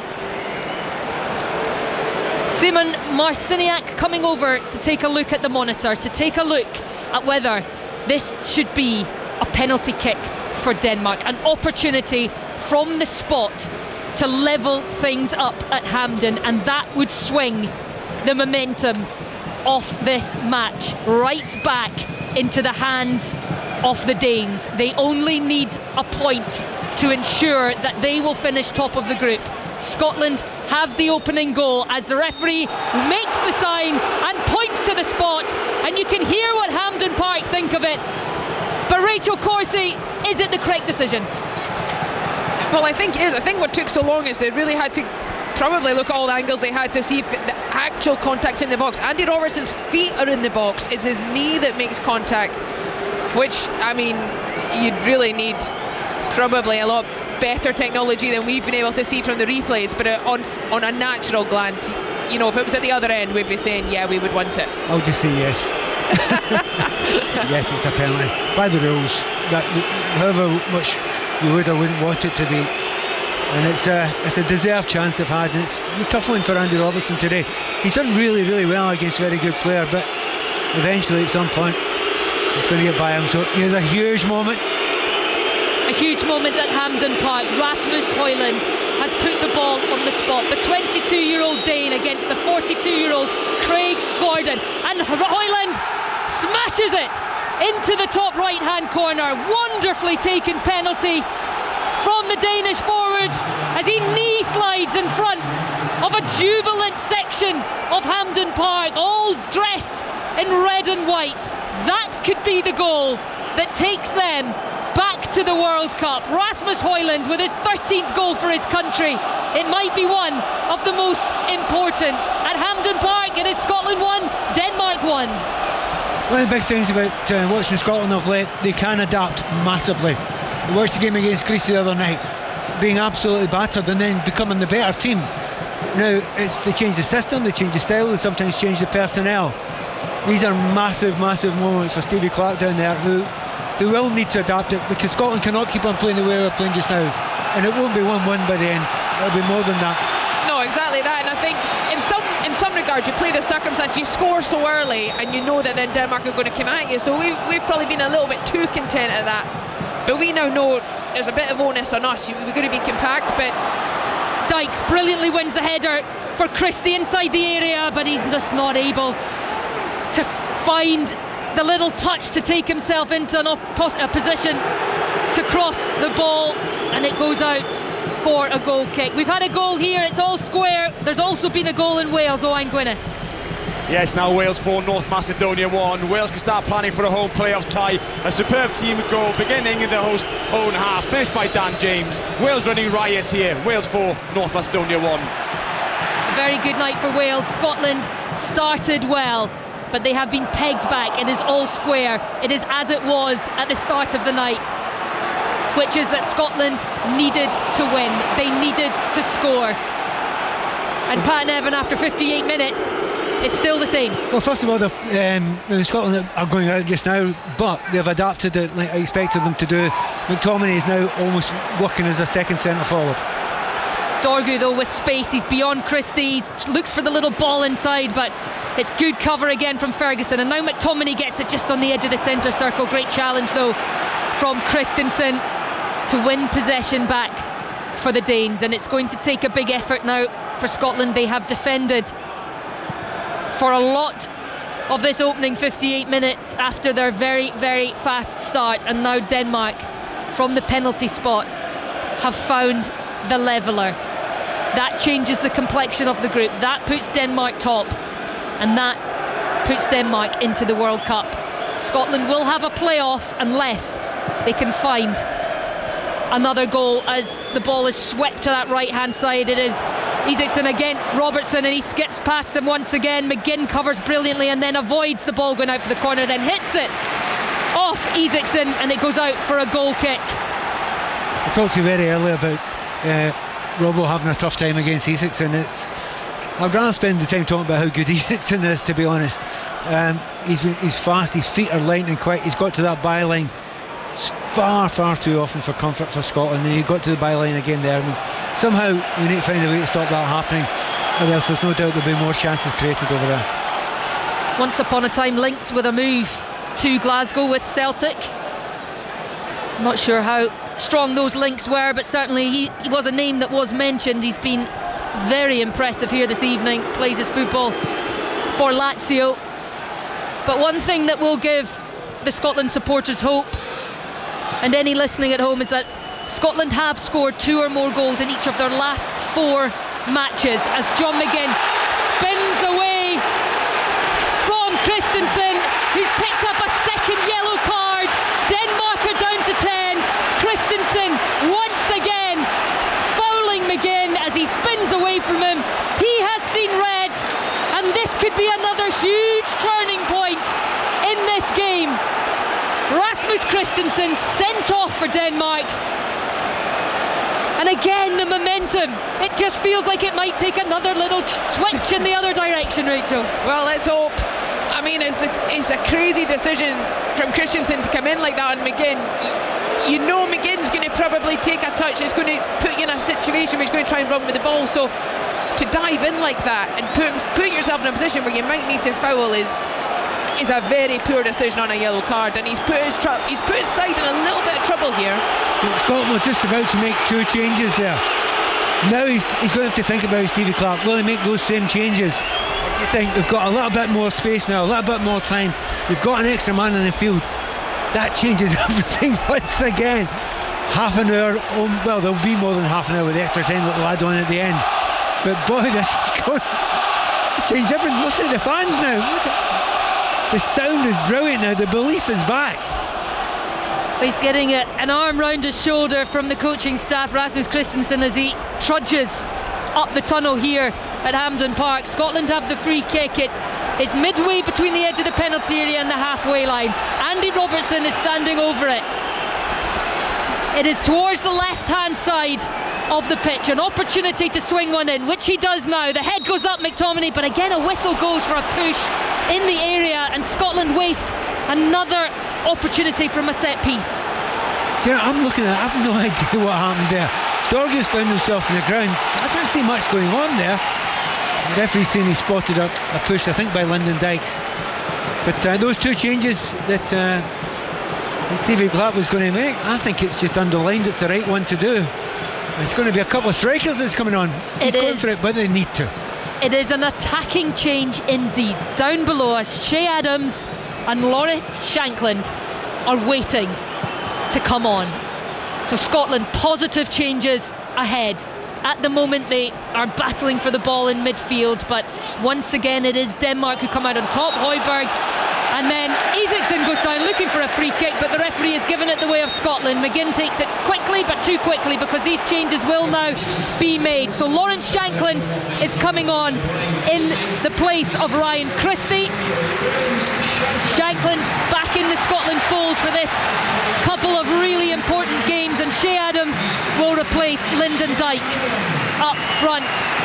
Adams has 5 goals in his last 6 caps, which includes a hat-trick in a friendly against Liechtenstein, but he has been on scoring form for his country. And Lawrence Shankland, well, he's certainly in scoring form for his club. 3 goals in his last 4 games for Hearts, and returns to the Scotland fold for the first time in a year. His first cap since November 2024 against Greece. And Denmark, they're also going to make a change, and it will be a defensive one, as Yannick Vestergaard from Leicester City makes his way onto the field, and surprisingly perhaps replacing Mikael Damsgaard. Yeah, well, they need to get that back line sorted out. And Vestergaard, the centre back or full back area sometimes. So yeah, you can see what they're trying to do. He's a very good player, obviously Vestergaard as well, but Scotland will ask a lot more questions, and I very much expect Scotland to be in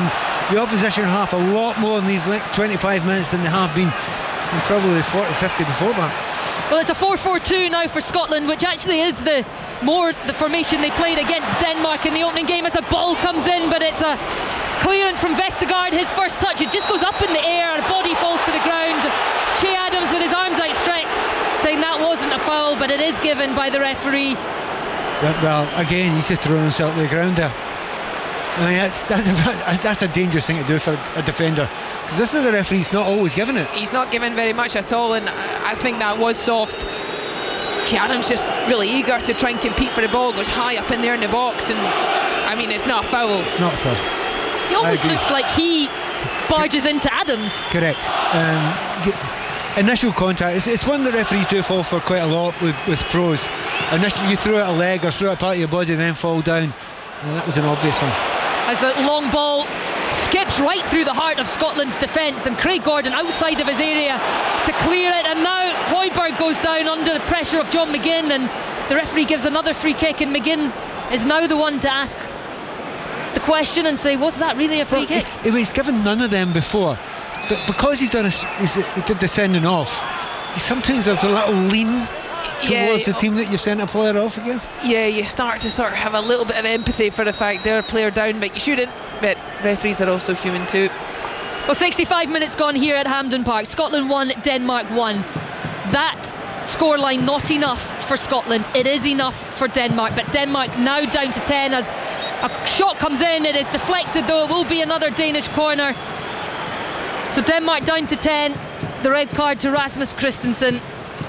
Scotland have switched things up, put on a couple of strikers, trying to get back on the front foot. They need a goal, but it is Denmark with the corner. Mikael Damsgaard has gone off, so it will be Isaacson who comes over to this left-hand side. They're taking an eternity with every free kick and every throw in there, the Danes. Understandably so. Right arm raised, in it goes, and there is Adams, who's just come on the field of play to head it clear, but it falls to Dorgu, who's got Isaacson in loads of space on this left-hand side. Now got Kenny McLean forcing him onto his right foot.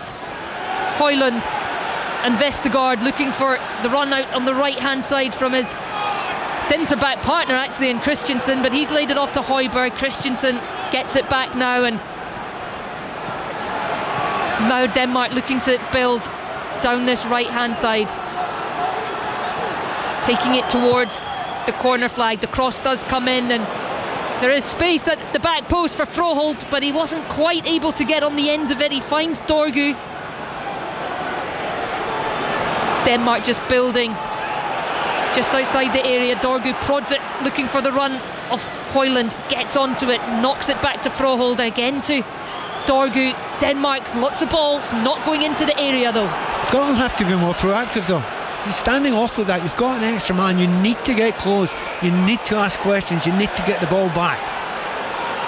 Still Denmark have it on the right hand side with Isaacson.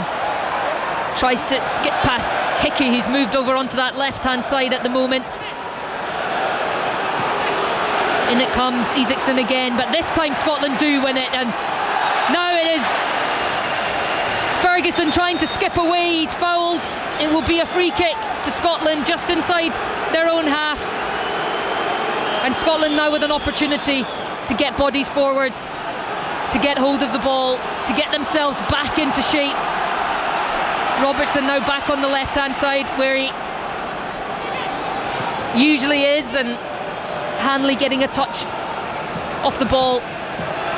Scotland know they need another goal. They need to find something.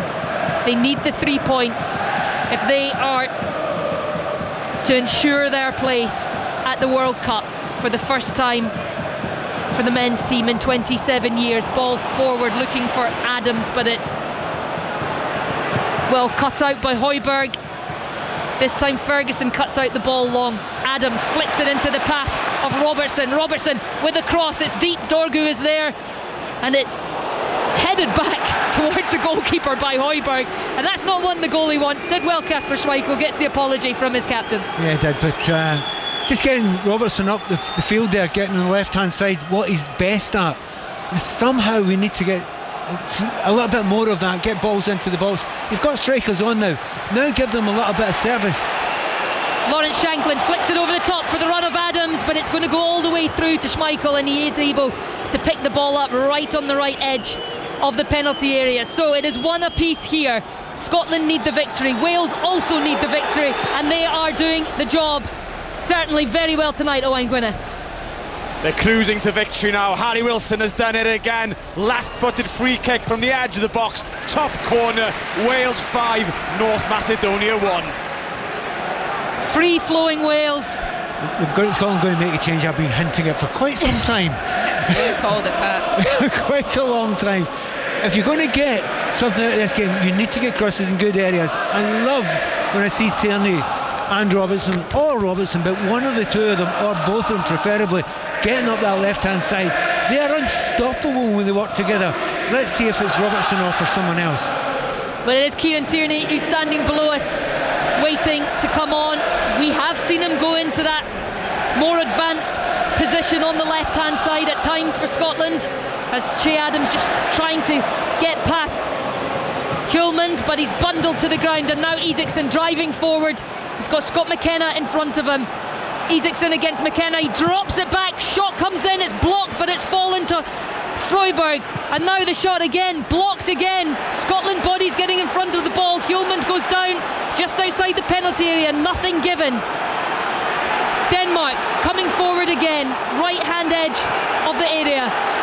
It is now into Højbjerg, just making his way into the penalty. He's forced to check back, pressure from Ferguson, and Denmark are forced back, and Scotland are doing their defensive job. And this time though, Isaacson goes to ground, he wins the free kick right on the right hand touchline, under pressure from Robertson.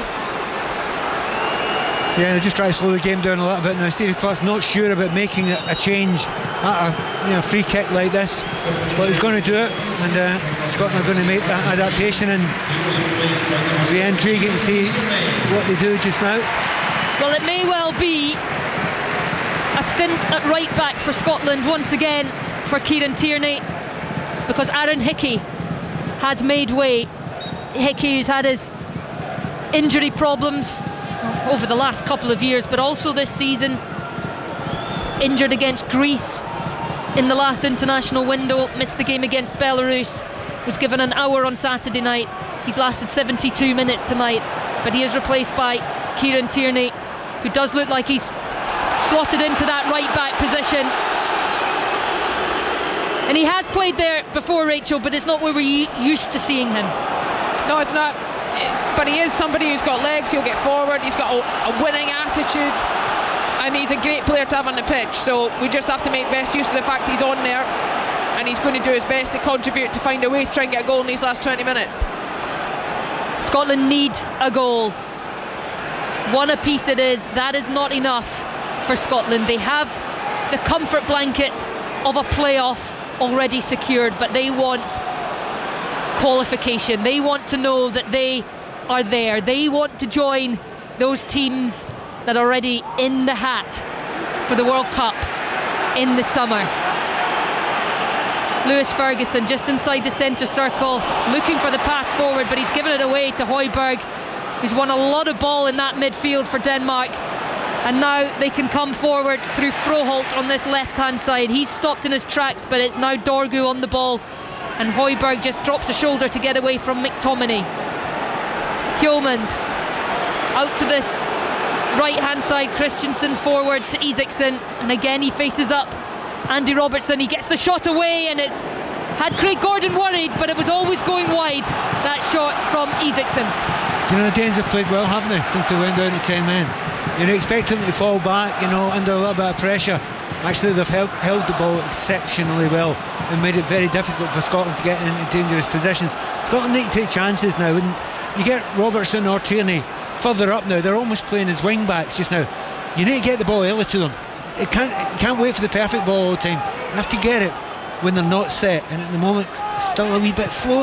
Yeah, it's still a little bit slow, and Denmark also know that it's not Scotland's thing to try and break down teams from intricate play, so it sort of favours them to sit back, because they know that that's not necessarily our strength. And then when they do pick us off, they're very, very intelligent and very ruthless, so we've got to be really careful. I know that fans want us to take risks, but you've got to be half measured somewhat and try and play quickly.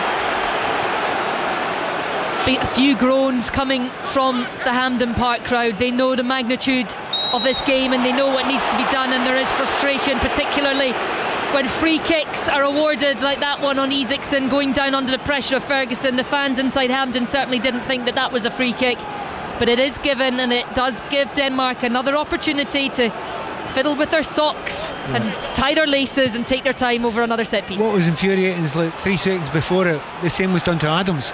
He stayed on his feet, he didn't go to ground. That's what's infuriating, isn't it? Hanley winning the ball well in front of Højlund, and now an opportunity to go forward. Space in front of Andy Robertson. Looks for the cross, but he's overhit it. Hugely overhit it. A left hand of apology goes up. It's over the back. It's a Denmark goal kick, and there's been yet another goal in Wales. Owain Gwynedd.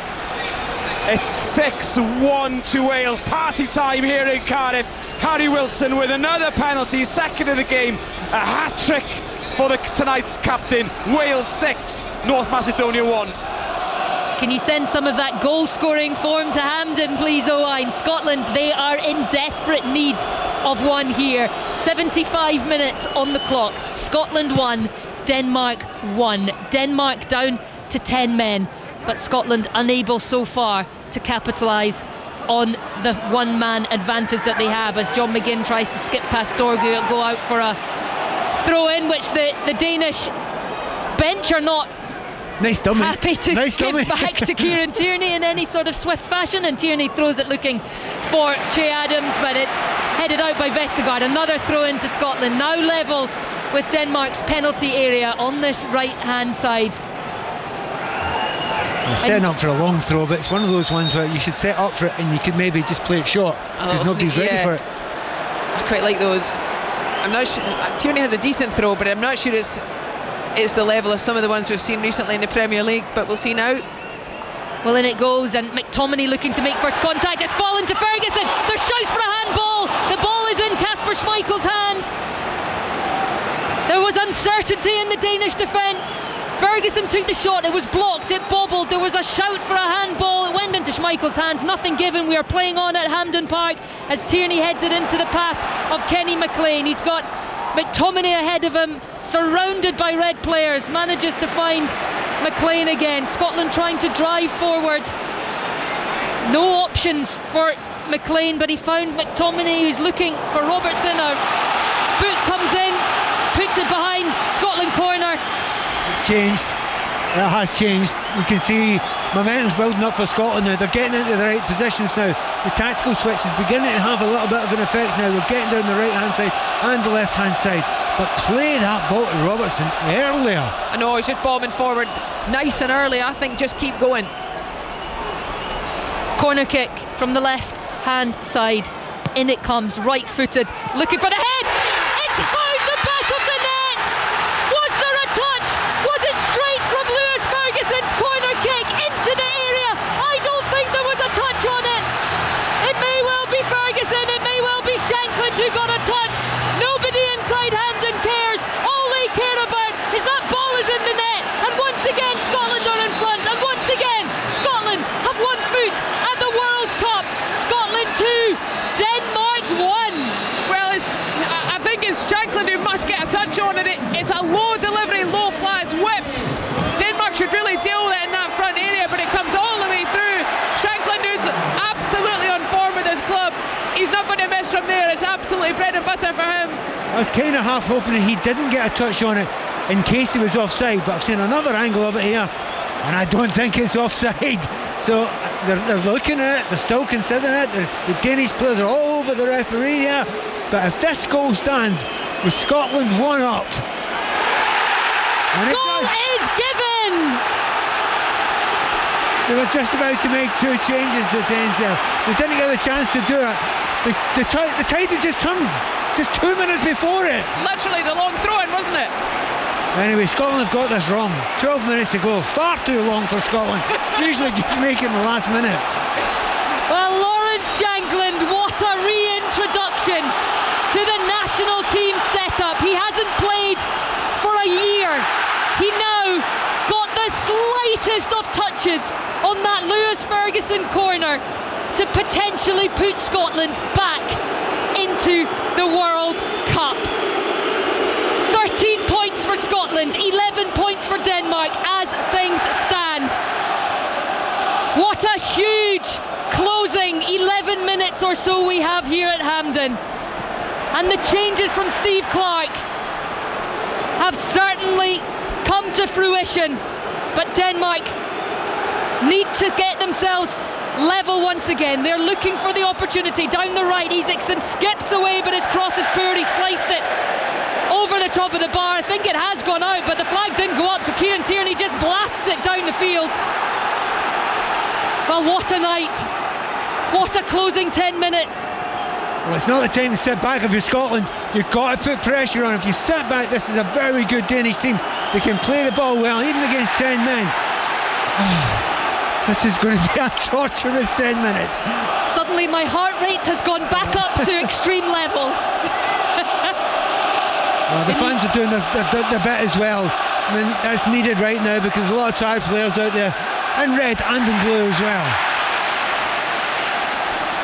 Rachel, you've played in a World Cup. Was getting there as nerve-wracking as watching this lot try to get there? I mean, these last 10 minutes are going to be tough, and as players you've got to lean on the energy of the crowd, and and there's going to be moments we're going to have to ride our luck.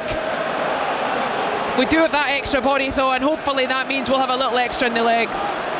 Isaacson with the cross, it's a good one, but Tierney's there. It's come off. Christensen shouts for a handball. Dorgu though plays the loose ball into the net, and once again Denmark are level, and the referee has pointed towards the centre circle. The goal is now given. Patrick Dorgu runs towards the red and white supporters of Denmark, who are on their feet twirling their scarves. It was poor from a Scotland perspective. It ricocheted, and when it fell to Dorgu, he had space to pick his spot, and he picked the bottom right hand corner, and Scotland have it all to do again. Scotland 2, Denmark 2. Well, none of us were counting any chickens there beforehand, but the fact that Scotland fell so far back there so quickly, you can't afford to do that against a good side. Just seconds before we said, do that and you'll be in trouble, and it's natural for players to do that, but they got a little bit of luck. But maybe the Danes, the way that they played tonight, they've deserved that little bit of a luck.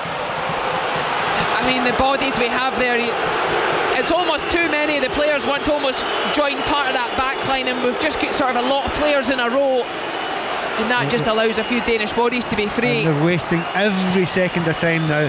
The player going down now, injured, inverted commas, in the box, and of course as soon as he gets up they'll make a substitution. This game might not start for another 3 minutes. It is Hoyland who is down, and he is now going to be replaced, and it will be Mika Biereth who makes his way onto the field for the remaining 8 minutes plus added time. So drama here at Hampden. It's not been dramatic, it's been more comfortable for Wales. Owain Gwyneth. Yeah, it's plain sailing for Wales. 7-1. Potentially Isaac Davis with his goal on his debut. Broadhead with the goal. It's Wales 7, North Macedonia 1. Well, it will be a double change for Denmark. Christian Norgård is also making his way onto the field once these changes get made. We are waiting here at the moment. I said it would take about 4 minutes to do this. They're deliberately being very, but understandably, look, Scotland would probably do the same thing as well.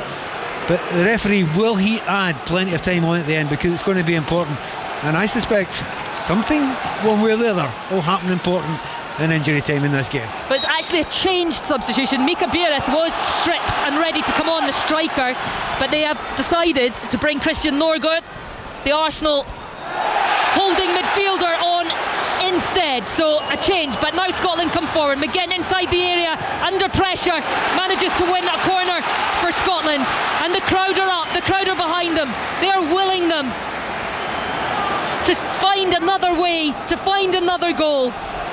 Denmark have shored things up defensively. They've put another body into a more defensive position. Sacrifice a striker. Scotland knock it into the area. It's headed clear, crowded box. Dorgu manages to get it clear to Tierney. Tierney tries to find McGinn, doesn't get there, does with the second opportunity. Now Kenny McLean, right edge, cross comes in, header from Adams, slips just wide of Kasper Schmeichel's right hand post. Another chance for Scotland, a chance for Shea Adams. He does well to get on the end of it, but just not enough purchase on the header, and it skips wide of the post. But Scotland still creating, Pat. Yep, 6 players in the box there, goes down the line. Scotland are absolutely going for it just now. I mean, there will be more chances. There's very, very little time left, but there will be more chances, and just impressed with the amount of effort that the players are putting in there. But looking at the fans around here, they're already lost in pain so far, but they still believe. They believe in this side that have made their way back to major tournament football under Steve Clarke, 2 European Championships back to back, but they haven't been to a World Cup for 27 years. Twice they've been ahead, twice they thought they might have done enough. There's the effort from Ferguson, blocked. It was a beautiful little layoff into his path, and he struck it well, but there was a red shirt in the way, and Scotland again looking to create. It is Scotland who have momentum. We're into the final 5 minutes of the 90. A groan from the Hampden Park crowd as Kieran Tierney knocks it back to his goalkeeper, but they have possession still. They continue to build. Kenny McLean over the halfway line, driving forward, looking for options. He's got Robertson to his left-hand side. Robertson, early ball in, looking for Adams, over the head of him, but it's fallen to McGinn. McGinn with the effort, and whistles past the right-hand post. So close from John McGinn. It is still Scotland 2, Denmark 2, but it's all over in Wales. Owain Gwyneth. Yeah, Wales 7, North Macedonia 1. Wales professionally dispatch a poor North Macedonia side to secure second place in Group J in a home playoff tie. Harry Wilson with a hat-trick, Brooks, Johnson, James, Broadhead the scorers for Wales. It's another memorable night in Cardiff. Wales 7, North Macedonia 1. Fantastic night in Cardiff, playoff secured for Wales. At the moment, that is where Scotland will also be heading, unless they can find a goal in these remaining 4 minutes plus added on time. The draw for the playoffs is on Thursday at 11 o'clock in the morning, and then the draw for the World Cup is Friday the 5th of December. How many home nations will be there? England secured their place, Scotland trying to do the same here this evening. They need to find a goal though. It's Denmark on the ball. McKenna wins it though. It will be a Denmark throw in on that right hand side. And at what point, Pat, does the belief start to ebb away? Do you know it doesn't with Scotland? It doesn't. It'll be when the final whistle goes. That's the only time. Absolutely nothing to lose now. Keep on going for it as often as you can, and even if it's a corner kick, a long ball, anything at all can give you that little half chance. There's very little time left. It's got to have to remember, we've got an extra player on the field there, and they have scored late goals before. Denmark with the throw in on the right hand side, inside Scotland's half. Long it goes, flicked on, but Kenny McLean is there to pick the ball up and tries to pass it forward, deflect it. So it will be a Scotland throw in. There's a lot more commentaries to come this week on Radio 5 Live. Women's Champions League is back in action. There's commentaries of Arsenal against Real Madrid on Wednesday and Chelsea Barcelona on Thursday. Both of those on Radio 5 Live and BBC Sounds. Kieran Tierney with a throw in on the halfway line on this right hand side. Finds Ferguson, gets it back from Tierney. Ferguson, Hampden Park crowd urging them forward. It's gone backwards at the moment, but now it goes forward with Robertson. He's got McTominay on that left touchline. Ferguson, McLean in the middle of the pitch. Got space to find a player. Finds Tierney on the right hand side. Cuts onto that left foot, puts a cross in, it's deep towards Robertson. Won't get to him though, because the towering figure of Christensen is there to nod it clear. But still Scotland harry and chase and try to win the ball back, and Denmark are still in their defensive third, trying to play it out. It goes long now, but McLean will gladly take that down on the chest and try and launch another Scotland attack. 2 minutes left of the 90. Scotland 1, Denmark 1. Scotland need a goal. They need the victory to book their place in the World Cup, or it will be the route of the playoffs. And Dorgu does well to win a throw in under pressure from McGinn. He then goes down, rolls around, taking his time, and now Denmark will make that change that they were going to make earlier. Are they? Mikael Biereth is once again stripped. Looked like he was going to come on. Well, what they want to do is they want to kill time as soon as the referee goes over the 90. So he's waiting for that to happen if he possibly can. Dorgu rolling about, pretending he's more injured. And the game has been a wee bit stop-start, hasn't it, since the equalising goal from the Danes. It has. You have to think though, there's got to be at least, I would imagine, 8 minutes at least to be added on. VAR decisions, you know, you can waste time, but I think in some ways sometimes that for the Scotland players take incentive from that, because there's plenty time for a goal. Well, Mika Biereth does make his way onto the field now, and he will be replacing Gustav Isaksson, who won that penalty that got Denmark level for the first time. He's been a very influential part of this Danish performance as the board goes up. 6 minutes added. 6 minutes lie between Scotland and a place in the World Cup. That's miles off, by the way, because there's been so many substitutions, so many players gone down. There was the VAR decision. The VAR took ages. There was 4 minutes in the first half, and there was hardly any stoppages. Incredible. Steve Clark got his arms out at the moment, asking why Denmark are allowed to take so long. I'm sure he will question why there is only 6 minutes, but it means that Scotland need to do something fast if they are to book their place at the World Cup. Hanley goes long, looking for Shankland under pressure from Anderson who wins the header. McLean though will nod it onto this left hand side to captain Andy Robertson, who launches it long, again looking for Shanklin to flick on, but again there is a towering central defender for Denmark there. It's Joachim Andersen once again. Denmark go long. Beereth beaten to it though by Scott McKenna. Up the line to Robertson, challenged, but Robertson keeps the ball. Does he win the throw-in? He doesn't. It's a Denmark throw-in.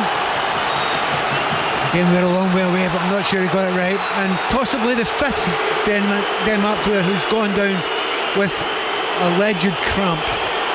I mean, the referee's fallen for a hook, line and sinker, hasn't he? I mean, the referee's even stretched his nothing calf wrong with the referee. I've never seen that in my life. Absolute nonsense. Don't fall for it.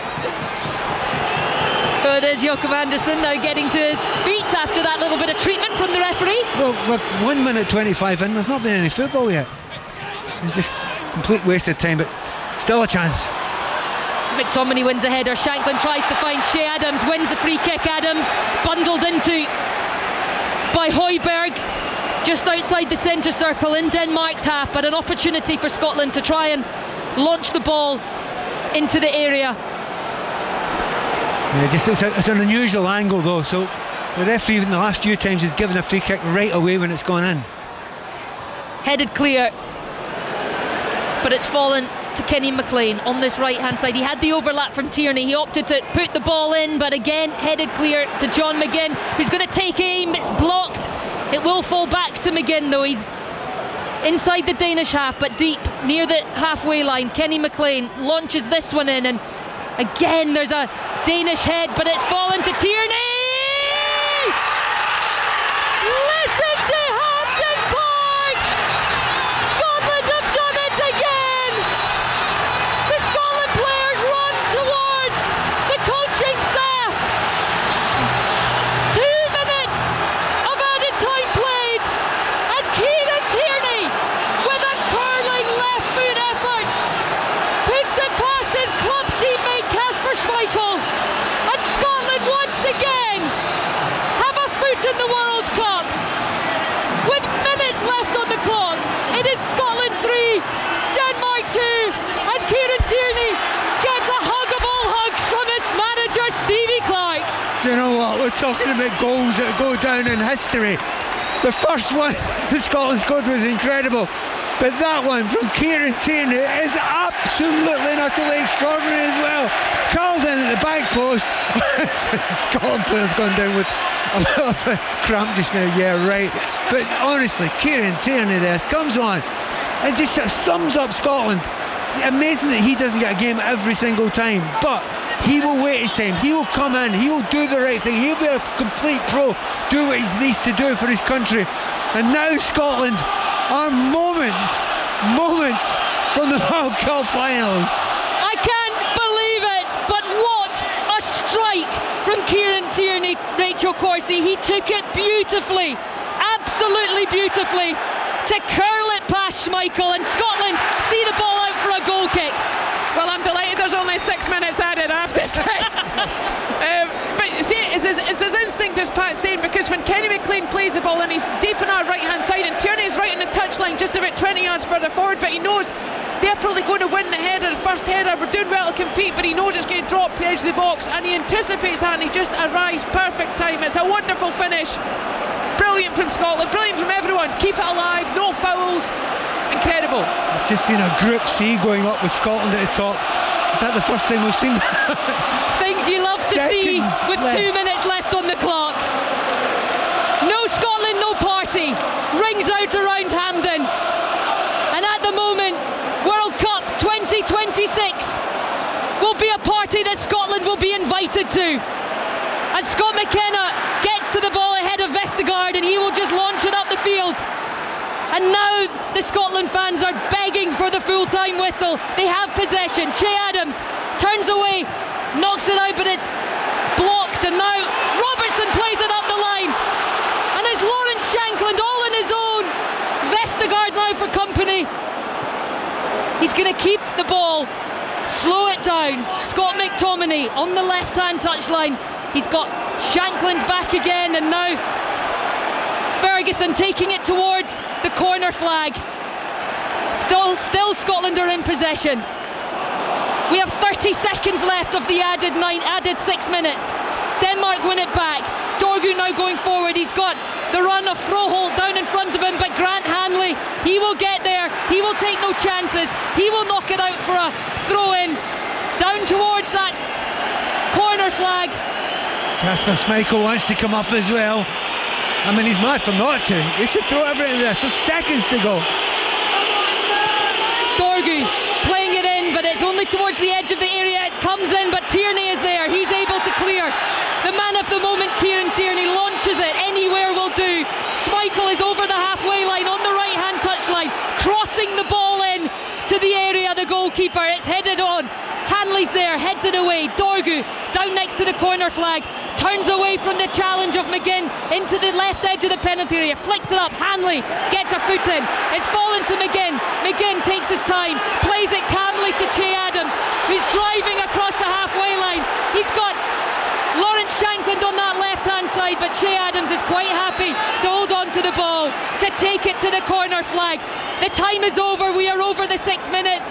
It has gone out for a goal kick for Denmark. The Scotland players and everybody down in that technical area have their arms in the air.